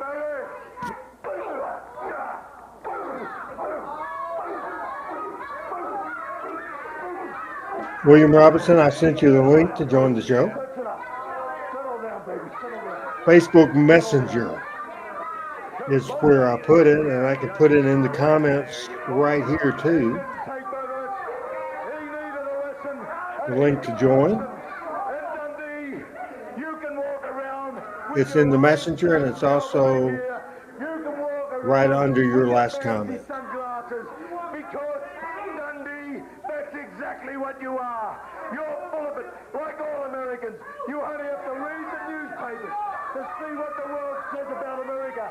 You people don't rule the world. The world laughs at you people. You people are crackers. You're crazy. You've got nothing up here. The world hates Americans, especially two tough Aussies like Louis and myself. And Dundee, if you've signed yourself over to be an American, that's well and good, boy. But I'm telling you, it won't end there, because the lesson has only just begun. Well, you know Bill Dundee as well as I know Bill Dundee, even better. And you know he is not going to take that one from you, George Barnes. We'll take time out and be back in just a moment. Billy, boy, you had quite an experience with George and Friend. Who is this guy, Blue? Let's go ahead and stay with this interview, Adam. I just talked to Lance Russell. Well, I see how excited I am. I can't even get the damn names right. I just talked to Eddie Marlin. The match has been scratched. It's going to be Rocky Johnson, Bill Dundee against you, George, and that idiot cousin of yours. Now, the match is signed. Now, let me tell you something, pal. There's 25 years of our life down the drain, you... What am I going to tell my boy, George, when I go home and tell him I'm going to fight you? What are you going to tell your wife? There's a whole lifetime down the drain, idiot. Now, what are you going to say? Damn you, George! I told you can't relive the past. We can't go around beating up people. Damn you, George! What's wrong with you? You just can't do it. What are you going to tell your two little girls that used to call me uncle? What am I going to tell Jimmy? I got to fight his Uncle George. Oh, man. What's wrong with you? We can't go back 10 years, man. Damn you, George. What's wrong with you? Then you bring this goof. We didn't even talk to him when we walked across to the gym and started to be wrestlers, man. You and me got beat up every night. What the hell's wrong with you, George? Oh, damn you, man. Okay, let's take a break now. What a interview. I had forgot that. I didn't preview this. That's maybe the most emotional Bill Dundee interview I've ever seen in my life. Absolutely. Adam, if you can go ahead before we bring our guest on, if you can do me a favor and go back to the photos and put the Good Doctor podcast graphic up there on the screen, if you can find that and put that up there right now. Folks, I love podcasts. I do the Jeff Jarrett podcast. I do the Jim Cornette podcast. I do them all. But it's so great. I sometimes oversaturate myself on professional wrestling. I found a podcast, and I found a guy, I found a friend. The way I found him is a big Memphis wrestling guy because he grew up in Memphis, Tennessee. Then he got the hell out of Memphis and moved to New Orleans. He is a retired surgeon. He has been a great guest several different times on Talking Memphis Wrestling and the Randy Hale Show. He has a new podcast out. It's called The Blues Doctor Talks Medicine, Talks Music, Talks Wrestling, Talks Life, Talks Family. It's a great podcast. Go to YouTube and search for The Blues Doctor Podcast with Dr. William Robinson. Let me get this right. William Rusty Robinson. And he's our guest today. Hey, now let's tell the people what you've really been doing. Your ass tonight has been looking for Bigfoot. Explain that. I was on another podcast that started at the same time as this one, and it was on Bigfoot, and I had some good friends of mine who were appearing on that podcast, and they asked me to step in and watch it. So I've been going back and forth between this one and that one. Hey, you missed a heck of a show today, man. What you missed? We've had some good classic stuff. Oh, yeah. What I've caught of it has been great. I saw the scaffold match, or part of it, the scaffold match, which was fabulous. You know, Memphis was so far ahead of its time on things like that. It's just fascinating. And then I just saw the tail end of the interview with Bill Dundee. Oh my Boy, God. he was revved up. I mean, you're right. That's as hot as I'd ever seen him.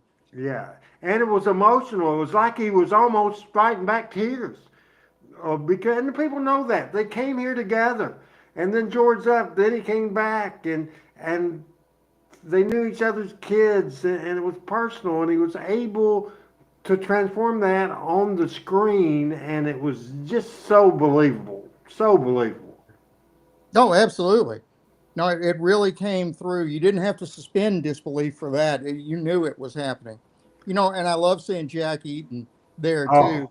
Oh, he was so good. you're gonna see Big Jack. Now, what did Jack used to? What was his famous call? Great Great Scott, right? Scott. Great Yeah, Scott. That was it. famous deal in Channel 5, longtime sports director. Do you remember who the sports director? Because I do. Because I started watching Channel 13 first, and another Right. Jack Eaton quote my producer tells me, and I remember, Great Caesar's Ghost. Do you remember the sports guy at Channel 13? Was it Charlie B. Watson? Yes, sir. And the news anchor wasn't it Ed Scott or Ed George or something like that? I don't remember that one. Ed Craig.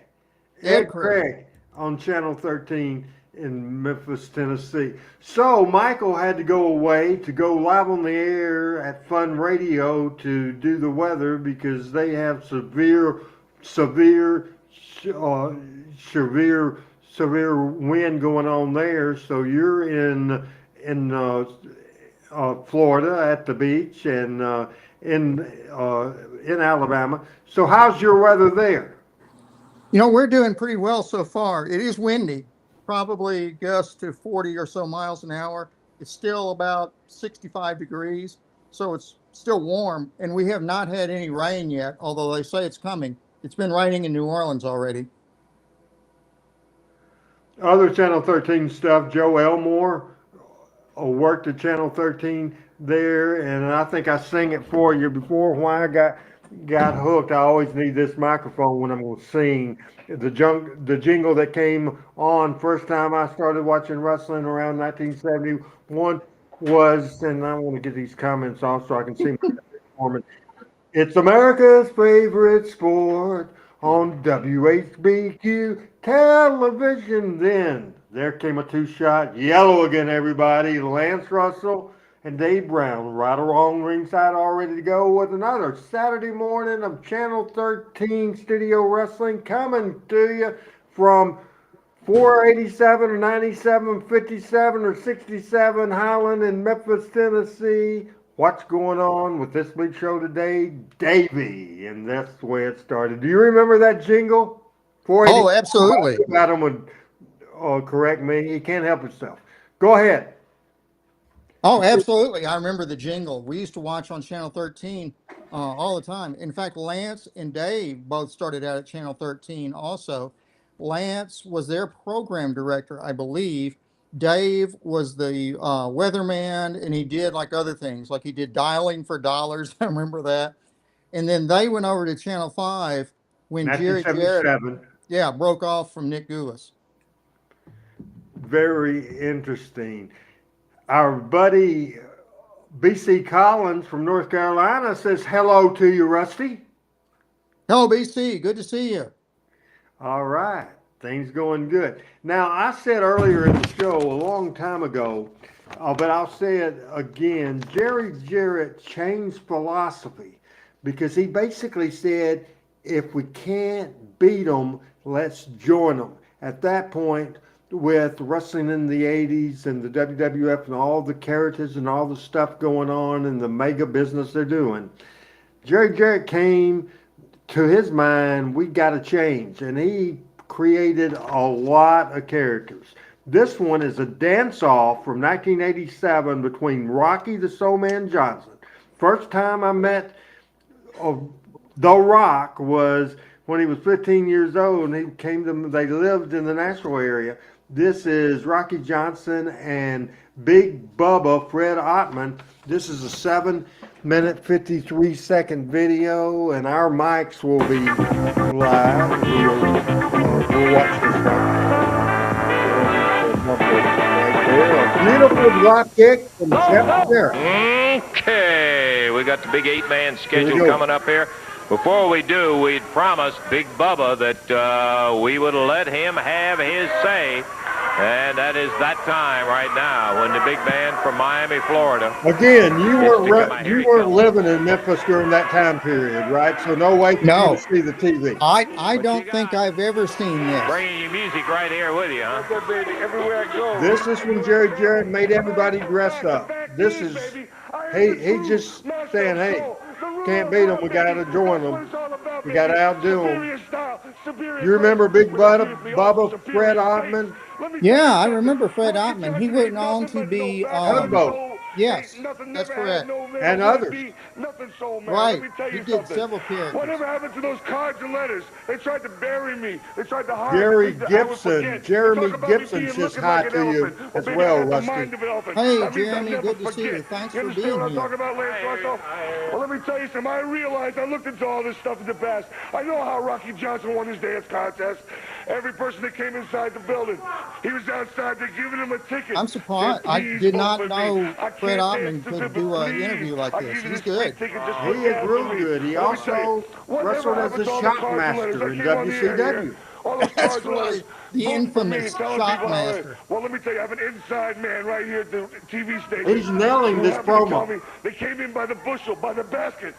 What happened? They disappeared. Eddie Marlin, what's your problem, brother?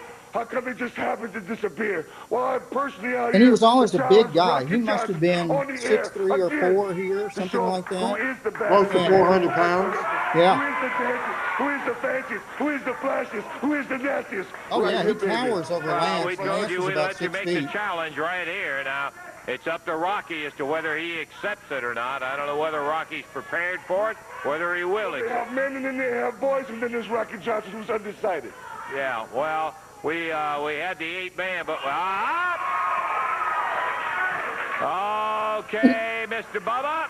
Here's Rocky. He can do his own talking. He doesn't need me or anybody else to do any talking for him. Seems to be the problem out here, big boy. I heard you out here running off your mouth. I don't want to get you upset, so just listen. You sit out, you say you're a better dancer than me.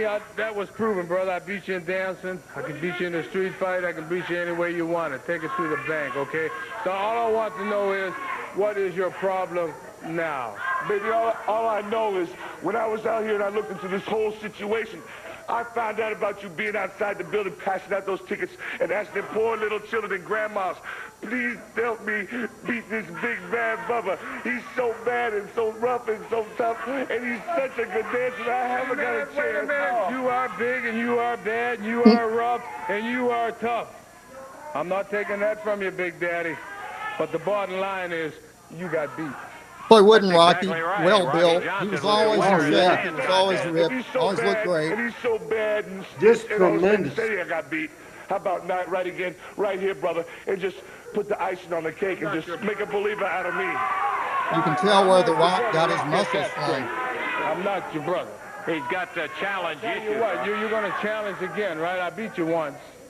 And you can't accept defeat, can you?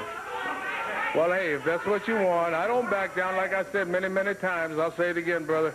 I don't back down from challenges. Maybe I'll get beat. Maybe I won't. I've been beat before, so go Hey, ahead Adam, I on just with sent it. you We'll see if we got the a music for, I don't know. text and Michael sent to me. If he's so bad, he can dance to my music. Oh, you're going to use your music. BC Collins says Big Bubba was Big Stillman in Florida working with Betsy Rhodes in the late The soul 80s. that you say you did, brother. You beat Yeah, me. he was around for a while. You got the music here. Well, you get it started. We'll see if maybe we can come up with Rocky's music. He lives in the Dixon, Tennessee area, Camden, Tennessee area now, Rusty. Yeah. Wow. My That's about grandparents like are it. from Dixon, Okay, so, and here I it did is. not know Rocky's he was from accepted there. it. Here's the big He challenge. lives there now. He's not from there, but Oh, this is hilarious.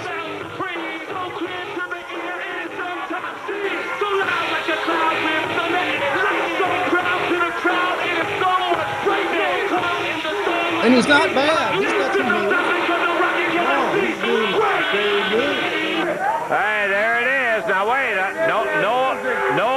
applause yet. No, not yet. Hold it, hold it. What we're going to do now is Tell you this, Lance, I ain't into that music, but I can get down. Now, the last time I beat you, I got down with the soul and got the boogie and got the woogie. You understand what I'm saying?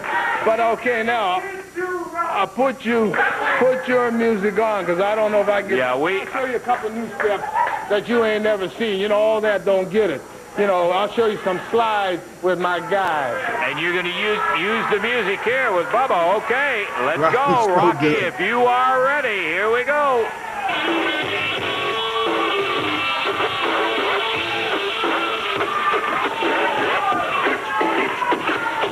Well, there it is. That's Rocky. Oh, God. Good camera work. Oh, no. Oh, yeah. What's the matter? You afraid you're going to lose again? You got to bust his head wide open? Looks like I won this kid. You believe in that big jerk? I mean, busted it all over Rocky's head. Perfect setup. Oh. There's the young me. You see me? Is he okay, Randy? So what was your role there then, Randy? Right then, I would have been the assistant booker. With that stereo, and then jumps out of here and runs out of here.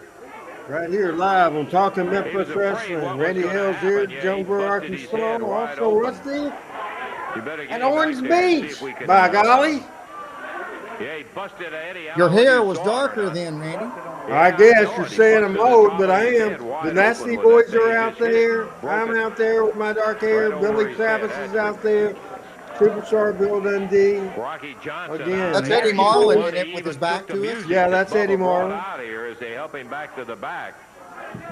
And I think Bubba was afraid simply that he was going to end up having a vote and get beat right here on television. In the dance contest, it was all his way. They're helping Rocky out of here now as, well, Bubba will be getting himself a new stereo. He busted that son of a gun all. Rocky's really selling it. Oh, yeah.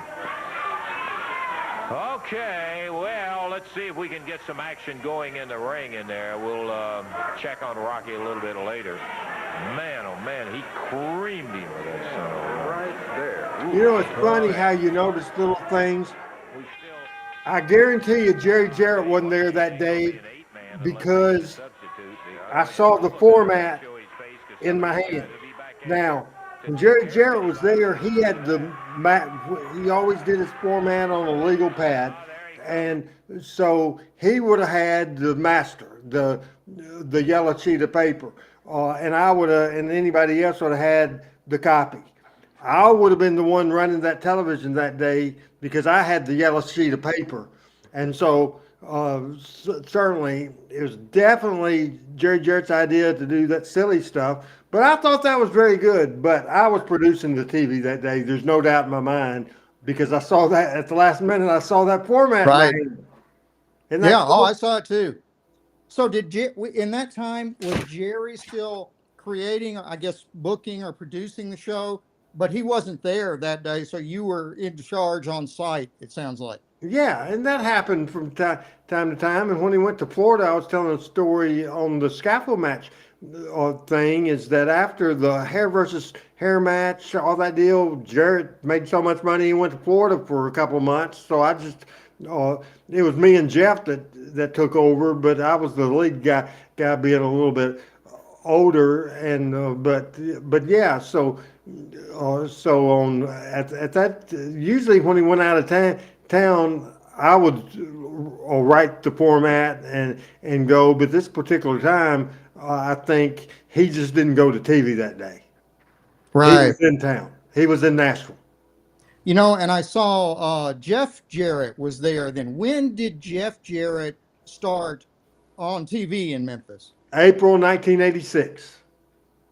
I knew he couldn't have been in there very long at that time.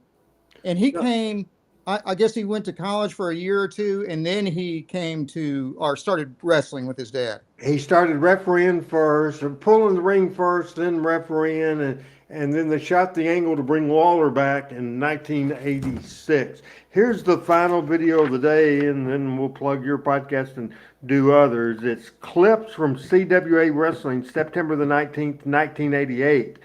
Jack Eaton joins Dave Brown some, so Adam will get to see more. This is an 11-minute video, and just see the different style, how more people had gimmicks, and you'll see what I'm talking about. City by the Bay from California saying wishing us great the rest of the week. Appreciate it very much. And BC Collins says Brian Knobs is back in the hospital. We just saw him a few minutes ago, and we're going to watch that video 11 minutes long right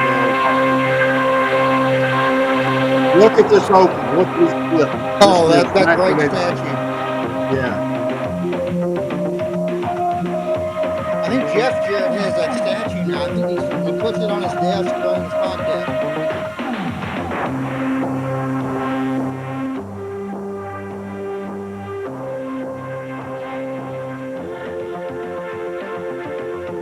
Rusty, do you see what I'm holding up on my picture?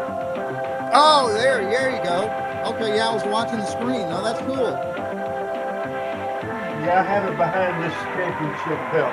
But that's the 87 version of Memphis Wrestling. Here's Big Jack Wallace. Jack Eaton joining me once again at ringside, ready to go with another day of championship wrestling. And listen to the card today. One of the great cards we've ever had in this program in its entire history. Guys like Don Bass, Rocky Johnson will be here, Bill Dundee, Jeff Jarrett along, Travis Smothers, and...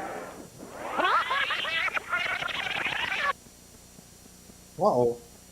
This is on video, but we'll keep going. History. Guys like Don There it Bass, is. Rocky Johnson will be here, Bill Dundee, Jeff Jarrett along, Travis Smothers, and for the icing on the cake. That's right, a Southern Tag Team Championship match. Southern Tag Team belts over the years, some of the toughest belts to hang on to. Today on Championship Wrestling, we will have the Nasty Boys, Brian Knobs and Jerry Sag, challenging the team of Paul Diamond and Pat Tanaka for the Southern Tag Team titles. That'll be coming up just a little bit later on today. I am looking forward to all of the action in addition to the folks that Jack was talking about. He's a big man, too. Well, I started to say we better, big, tall man. Big guy. Here, but here comes Prince and the entire commission. Good opening. And here comes the Prince, Brickhouse Brown. His name was changed. King Carl Fergie. There you see Goliath dressed up, and Paul Diamond. And we'll listen to this segment. There's Don Yeah, Bass. look at all those costumes. Wow. Yeah. I'll say one thing, Dave Brown. This is the best outfit in professional wrestling today, baby. You know what we're so happy about? What are you so happy about? Because, let me tell you something right now. I told everybody that I was like the mailman. That when the Prince tell you something, ladies and gentlemen, I deliver. And I told you, I had the most awesome specimens of professional wrestling.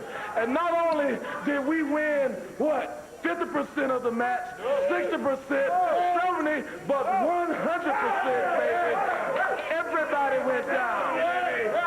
You won all the matches, all the Wheel of Torture matches. I grant you the commission won their matches. Lawler and his flunkies went down. They was laid out like a dead fly, you know what I mean? Well, you won the matches, but that was last week. There's some big return Wheel of Torture matches coming up this week, and this time, no time limit, no disqualification. So let's see if you're out here smiling after all of that. Right down our alley. You ain't said nothing, because when it's too much for them suckers over there following Jerry Lawler, it still ain't enough. You know, I think if Brickhouse Brown had been a little taller, he might have been made this national TV. Yeah, he's a great wrestler, great talent, great talker. We need to take a break, so we're going to take a break. Yeah. Brickhouse Brown. We're going to take a break. Natural athlete, you're right, BC. Yeah, let's take a break. We'll be back. We're taking a break. We have about 7 minutes more, and there we go with the bumper shot of that big crowd at the Mid-South Coliseum in Memphis, Tennessee. I'm Randy Harris, talking Memphis Wrestling. Rusty Robertson is with us now. We'll go back to Dave Brown. We've got a match. Donnie is supposed to be The in commission's the ring still for a match around. coming up right here. Your interview So was who is scheduled the up. great You big already had guy your next to interview. Dave? Went 5 minutes. He came in when Bruno came in, then of 85.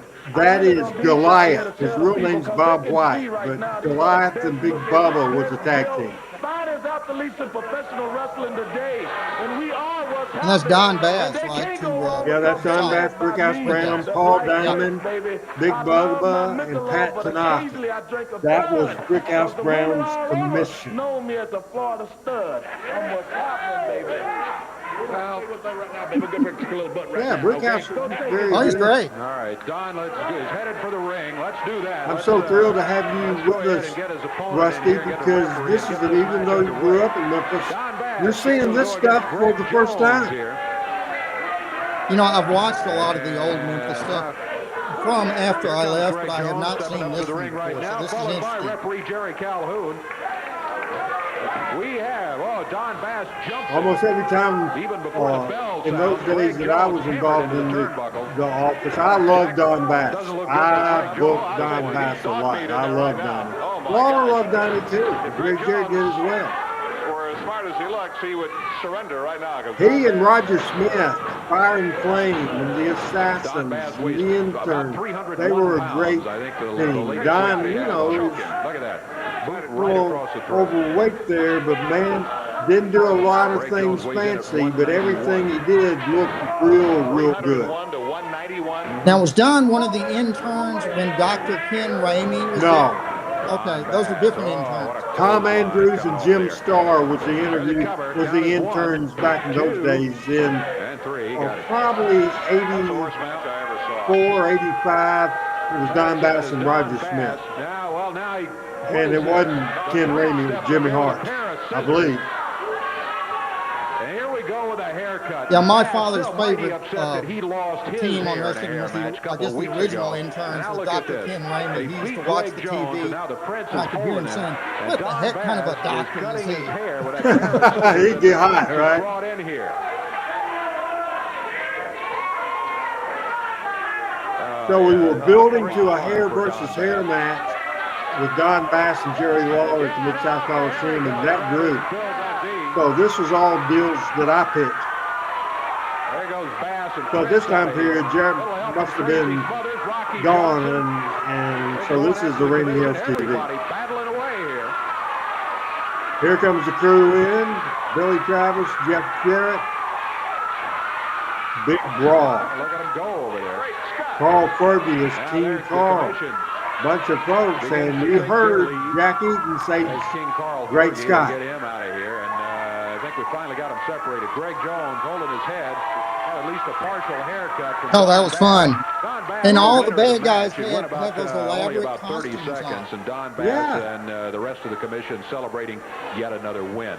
We got a lot more championship wrestling coming up. Back with it. See you in a moment.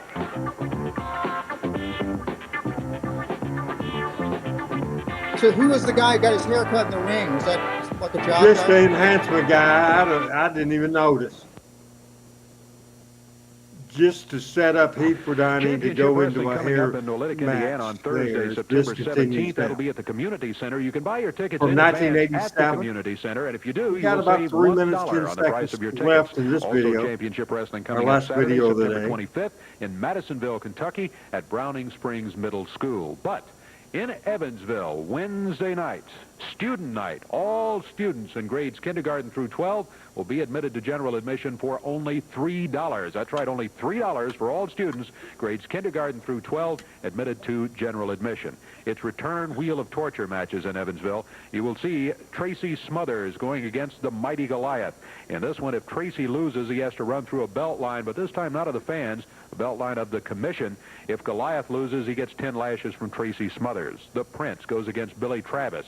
The loser of this I never match got a has to eat chance can to of go dog to food. either That's the torture Evansville or for Louisville. either I of did them. do So the loser of the Nashville match eats a can of dog food. The a Prince couple against times, Billy Travis. but never got beyond that. Louisville was my favorite town in the territory. I liked Rupp Arena, where The Wildcats played the basketball. That's the beautiful building. Nothing like the Mid-South Coliseum. It was sold out, big crowd. Nothing like it. But my favorite town in the territory was Louisville. I really loved that. Rupp Arena sat well over 20,000 people, but it was set up for wrestling about like the Coliseum, and about 10, 11, 12,000 people. Usually drew about 7,000. You could mark the building off, but you would never use the entire building. Billy Travis, you under the house sleeping flea-bearing mange-infested dog. The prince exposed you for what you really was. And I'm going to tell you something, in Evansville, you going to eat out of the dog food again. You going down and out, sucker. Bow wow. Great interview from the Brick House Brown. I'd like to hear from the other side right now about these return matches coming up this week. Here comes the superstar, Bill Dundee, followed by the Soul Man, Rocky Johnson. John Paul, Jeff Jarrett, Billy. Well, it was a sweep for the commission, but you guys have got a little extra help this like time. the man said, I'm going to get me a bigger chain, but I just want to explain it in case the people just don't quite understand what we're talking about here. Last week, the commission run everybody the head down, and I guess we was a little dumb because we didn't do nothing about it except got beat. But this week, Daddy, it ain't going to be that way because all the nice guys you see here and all the weapons you see here are going to be ringside. So when I'm in the ring beating up on Big Bubba, they're all going to be standing out there.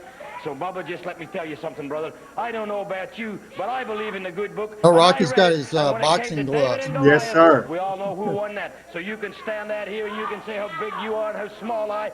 But what's going to happen, Daddy, the bottom line is my good friend Rocky Johnson, all them nice folks is going to be standing around ringside, and it's just going to be you. Jeff looks like he has one of those Singapore canes or something like that. Yes, kendo stick. Kendo stick.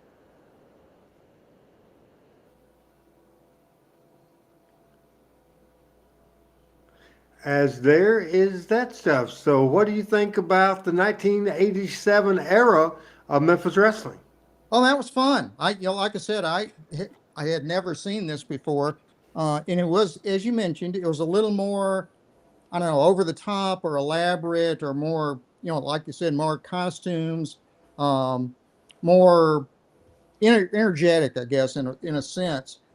Whereas the 70s and early 80s had been more realistic in a sense. I mean, it seemed more like just tough guys off the street coming in fighting back then. But by this time, they were, obviously, making it more, trying to make it more attractive. Yeah. More attractive, more entertainment. It was just a different philosophy. He didn't stick with that long. And he just went back to the blood and guts. I want to say hello to Bo James watching. City by the Bay, BC, has a lot of comments today, and we appreciate it at all as we're coming at the end of this show. Pat Trammell couldn't be here today. Chris Ellis couldn't be here. And Michael had to go because there was weather going on in Alabama and a lot of winds. He sent me and I sent to Adam. He sent me the weather radar and it looked a lot of red on there. It looked pretty rough there. I want to talk to you about it. We've been together and you've been on the Randy Hill show a few times and talking Memphis wrestling. This is your second time, and somebody as good as you at being a guest on a podcast has to have their own podcast. And if we can put Rusty's graphic of his podcast up there, and it's just so interesting. It's unique. It's called the Blues Doctor Podcast. So obviously we know from this show a passion of yours is wrestling. Also, you mentioned earlier in the show your passion is Bigfoot and monsters. Also, with that label of the Blues Doctor, you love music and you play yourself. So you are a guest on somebody else's podcast. You're retired now from your job as a surgeon at a hospital in New Orleans for 100 years. And now you're on the beach and you're retired, but you're kind of like me. That's the cuss word, retired. I bet you're like me. you're horrible at doing nothing, correct?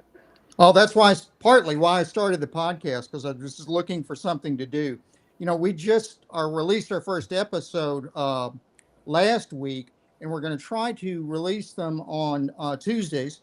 Um, my wife is helping me record them. She is reluctantly, perhaps, but she is helping, so I appreciate that too. But Is yeah, she on the air? I hadn't heard her yet.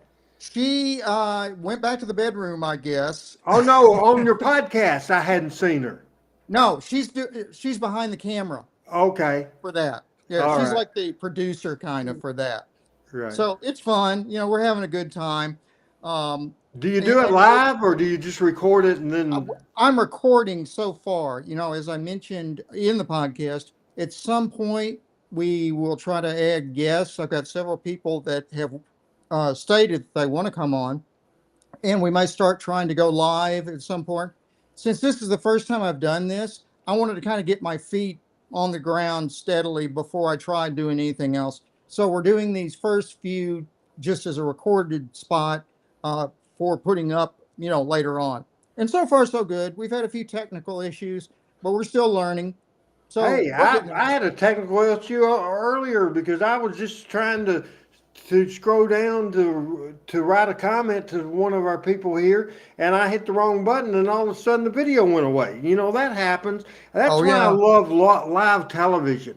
So it doesn't stress me out. Things that go wrong, it's just part of it. So obviously, let's on the podcast, and if we can see that graphic again on the podcast, because it combines two of your passions right away, because it's called the Blues Doctor Podcast. First of all, you're a doctor. That was your livelihood for a long time. So that covers that. The blues, you are from the Memphis, Tennessee area, and that is the birthplace of the blues. And of course, if you talk about music, we're right at the Mardi Gras time, finishing up right now. But is that your thought process of naming that podcast the Blues Doctor? It kind of covers everything.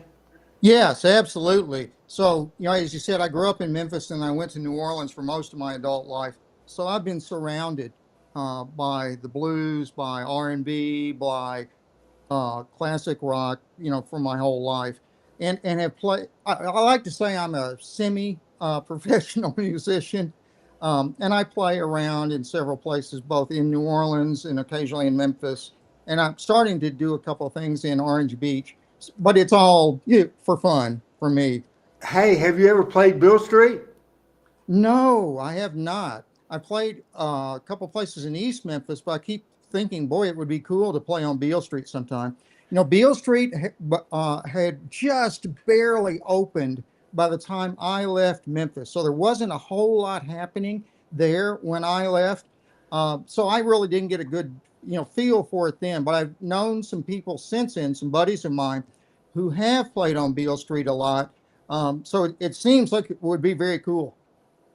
In I think 15, 16, 17, maybe 16, 17, 18, I was the general manager of Jerry Lawler's Hall of Fame Bar and Grill at 159 Bill Street in Memphis, and we're friends now. But if we'd have been friends there, I would have booked you as plus I'd have paid you good too. I had a budget to pay, but that would have been great. That would have been great if I would have been able to bring you in, because we played some country, some rock and roll, some blues, just whatever. So we wanted a variety.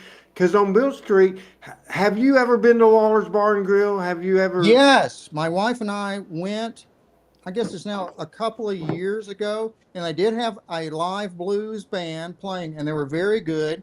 So we sat in and had barbecue, and listened to the band for a while. So that was a lot of fun. That's great. That's great. Yeah, I was gone by then. Well, this, I was talking to, it might have been you. I was talking to the other day on the Randy Hill show, and I think it was. This is so awesome to me and so advanced what we can do. I mean, this is network quality video, unless I screw up some of the technical stuff, but they screw up from time to time. And Josh said he watched the USWA on WHKY, so obviously that's a Kentucky deal. So Richard Hood, I can answer that question, but Richard for Rusty, but Rusty can answer it itself. What instrument do you play? Oh, primarily bass guitar, but I play piano. I play regular guitar occasionally, harmonica. I can try almost anything. So, but bass guitar is probably my number one. That's fine, and you can catch you as I believe you on Facebook. You're William Robinson, right? That's correct. Yeah, All right. William Robinson. So is Rusty your middle name or your nickname, or? It's actually William Russell Robinson. All right. In fact, it's William Russell Robinson the third. So my father was William Russell Jr. and his father was William Russell Sr.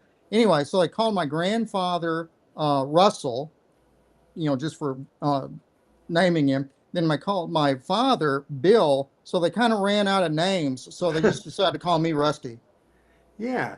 You don't want the whole family being called William because that would be confusing for sure. Now, obviously, in the last 30 years, I bet more often than William, more often than Mr., more often than Rusty, I'm sure for the last 30 years, when people address you, nice to meet you, doctor. Hey, doctor. There's a lot of that. Yeah. Oh, yeah. All my kids' friends typically would refer to me as Dr. Rusty. Dr. Rusty. That's good. Do you still answer to doctor? Oh, yeah. I mean, I still am a physician. I just don't practice, regularly anymore. I do a little consulting on the side and have done for a while. So I've worked with a few cancer centers across the country, but I only do that as much as I want to. In other words, I don't have to do that, which I'm glad of. So I'll do it, when I feel like it, basically. Now, on your podcast, you cover music and they run together, so I've listened to both of them. And you were talking about music and somebody like songwriting and somebody. Do you remember talking about that? And you were putting over some songwriter, some lead singer or big part of the group. So what were we discussing there?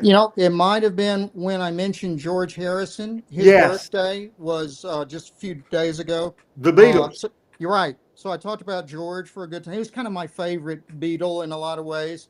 So we talked about him and some of the things he had written and kind of what he did in his career. He was sort of the underrated Beatle as far as I'm concerned. So I was a big fan of George. And he's your favorite, even though Ringo and they're all great. Yeah, they're all great. Yeah. And my thought was, so George found himself in this band with two other guys who are probably the greatest composers in the 20th century in John Lennon and Paul McCartney. How do you get your ideas out there when you've got those two guys who are a little bit older, a little bit more confident, a little more experienced? It was like he couldn't find a way to get his stuff out, within the Beatles for at least for the first few years. By the last album or two, he'd started to get some of his songs, some of which were terrific. So I could see where George could be a little frustrated. So that he, like you said, he was kind of my favorite. Well, that's cool. And the other subject, and this is going to be regular viewing to me, Blues Doctor Podcast. You can go to YouTube, and that's all you have to do. Now, I don't know what the hell.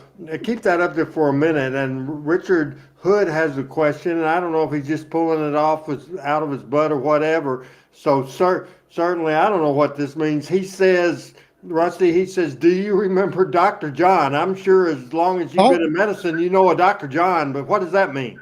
Yes, Dr. John was a musician in New Orleans for many years. The Dr. John, our name came from the fact that the old voodoo guys in New Orleans referred to themselves as doctors. So Dr. John grew up in New Orleans and was a musician for his whole life.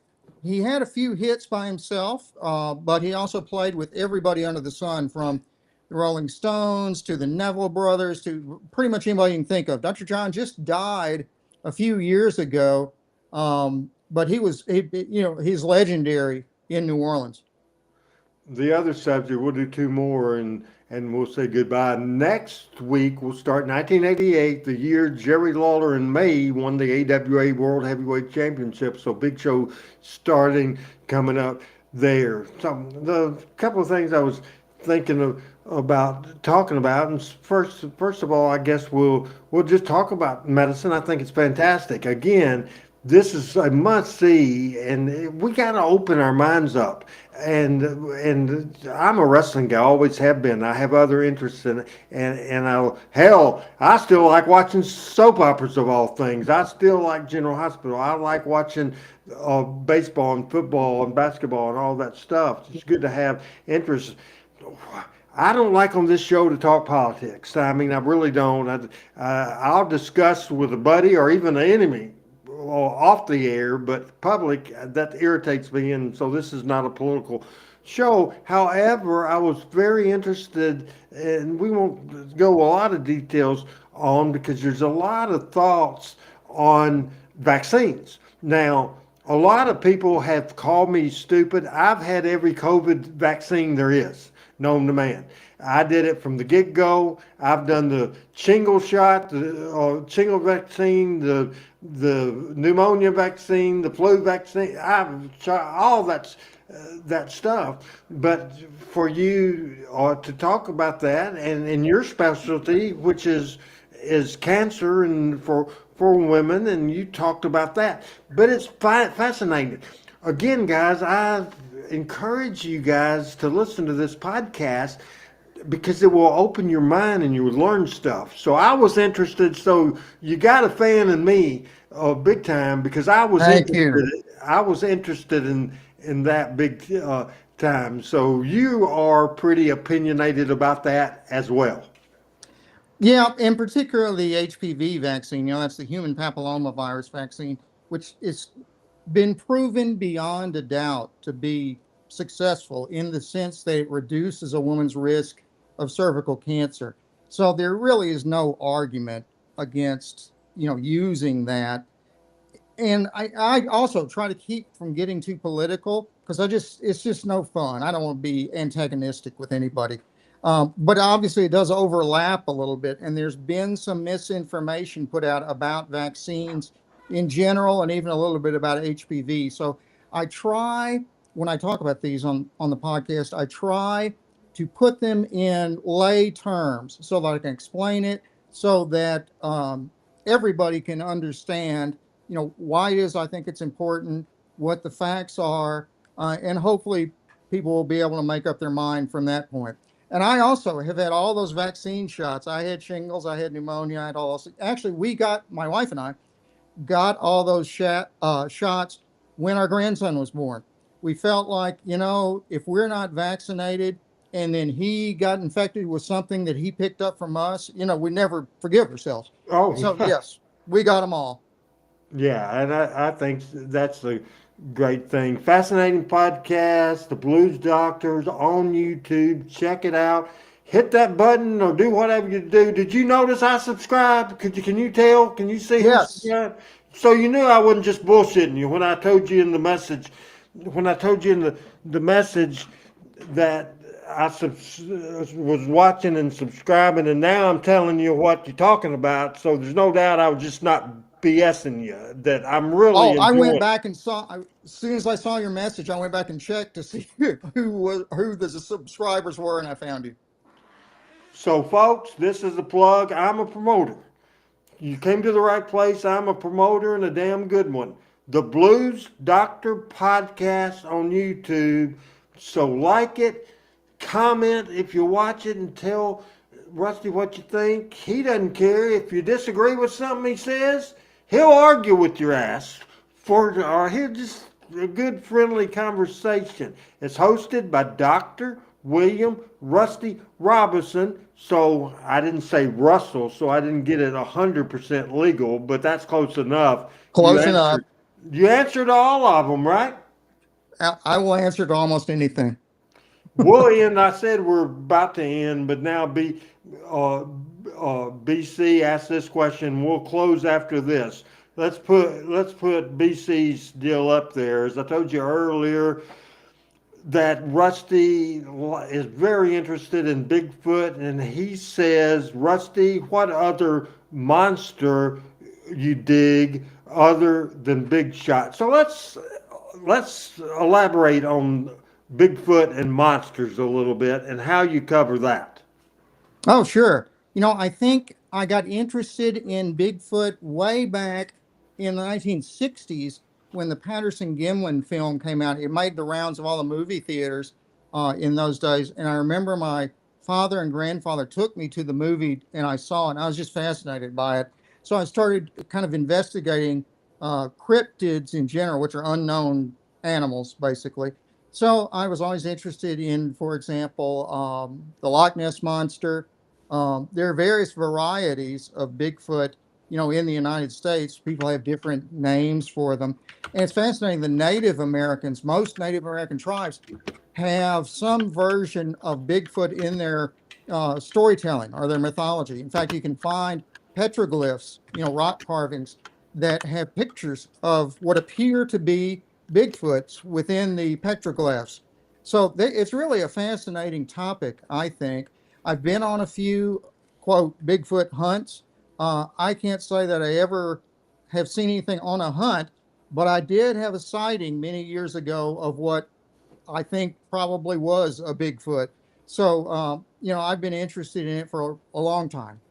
You got a lot of interest. You got music, you got wrestling, you got Bigfoot. It's tremendous. And of course, your number one passion, let me see if I've known you long enough to know this. Your number one passion is your grandson, followed by your family. We see that shot right there. And elaborate on this photo that Adam's showing right now, Rusty. Yeah, so that's a still from the Patterson-Gimlin film. That film was taken in Northern California in 1967 by a cowboy named Roger Patterson, who was in fact on a, quote, Bigfoot hunt. He had a guy with him who was a buddy named Bob Gimlin, which is where the name came from. Anyway, so we're on horseback in Northern California in the Bluff Creek Wilderness area, and they happened to see this thing just walking across this bare field, kind of across the creek bed from them. And so Roger Patterson jumps off his horse, grabs his film camera. At that time, there was film rather than digital, and took about maybe 30 seconds worth of video of this thing walking. And that particular shot is probably the most famous. That's when the Bigfoot turns its head and appears to be looking at the camera. And you can make out a nose, you can make out a mouth, eyes, and you can even make out what appears to be breasts on the Bigfoot. So many people have referred to it as a female because of that. At any rate, that probably is still the best piece of evidence for Bigfoot ever. It's never been disproven. Many experts have looked at that over and over and over. Nobody's ever admitted to, being the guy in the suit. Nobody's ever produced a suit that, could have matched that. Even Hollywood guys who do makeup for a living have said they couldn't have done a suit that good, that looked so lifelike in that era for sure. Maybe you could do it now with digital technology, but in those days, that was beyond any of their capacity. So that's probably the best evidence we have for Bigfoot, and it's just another fascinating piece of the puzzle that I've always been interested in. We'll close with this as we were talking about your passions, and while we were talking about that, I numbered passions for you, and I'm going to then let you tell me how far off I am. I say your first passion is your grandson and your family. I list the second passion as music. The third passion is foot. I might go too low on medicine, and then I put wrestling. So how would you do it? Sure. Certainly family is first. My wife, we've been married for almost 44 years. Our grandson, our kids, they're all obviously the most important thing. I probably spent more hours of my life in medicine, just because that's the way it works. You have to put in a lot of time and a lot of effort in it to make it as a career. Beyond that, boy, it'd be tough to say what my It probably changes. It probably does. I mean, lately, thanks to me and you hooking up, it's been wrestling a lot. Yes. In fact, I started watching Memphis wrestling on and off, over the years. But then I just stumbled onto your podcast, a few weeks ago. I thought, oh boy, I remember Randy Hales when he was on in Memphis wrestling. This is interesting. So that's how I got into that. But yeah, I still am interested in Bigfoot, the music. Yeah, absolutely. How often do you play? About once a week live, something like that. But I have a studio in my house, like a music studio. So I play something every day, almost. Where do you do your podcasting? Mostly in the studio upstairs. You've seen probably me sitting there with a guitar behind me. That's in the studio. I'm actually downstairs in my house right now. This is our back porch behind me with the canal. You might be able to hear the wind blowing over the water right now. We're about a half a mile off the beach. And it's getting more and more windy by the minute, it seems like, but still very comfortable here. So we've got the windows open. But anyway, so I have been sitting here for this because we ate dinner and what'd you have? Jambalaya. My wife made jambalaya. It was really good. That's fantastic. I love that. Rusty, you're welcome back anytime. I do set shows on Tuesdays, and whenever I'm bored, I'll do a Randy Hales show. So we appreciate it. This was great. And thank you for co-hosting this latter part of this show today. You did great. I was missing co-host today. Thank you for filling in. You're very welcome, Randy, and thank you for the kind words about the podcast. I'll be around as often as I can be. All right. Be sure to check out that podcast, The Blues Doctor. Subscribe on YouTube. Thanks to Dr. Rusty. And he's here today, and he's been here today. We'll catch you again next Tuesday, talking Memphis Wrestling. We'll have Randy Hill's show before that. Until then, Randy Hill's saying thanks to Michael St. John and thanks to Rusty, and we'll see you next time on the Randy Hill's network of programs. Thanks to Adam.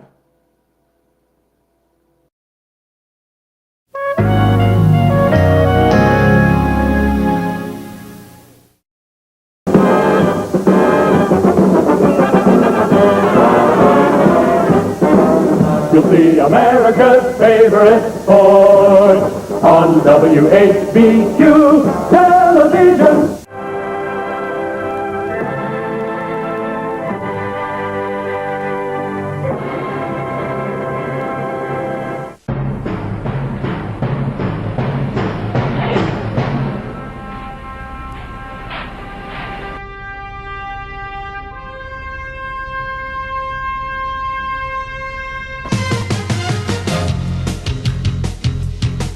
Talking Memphis Wrestling with Randy Hill.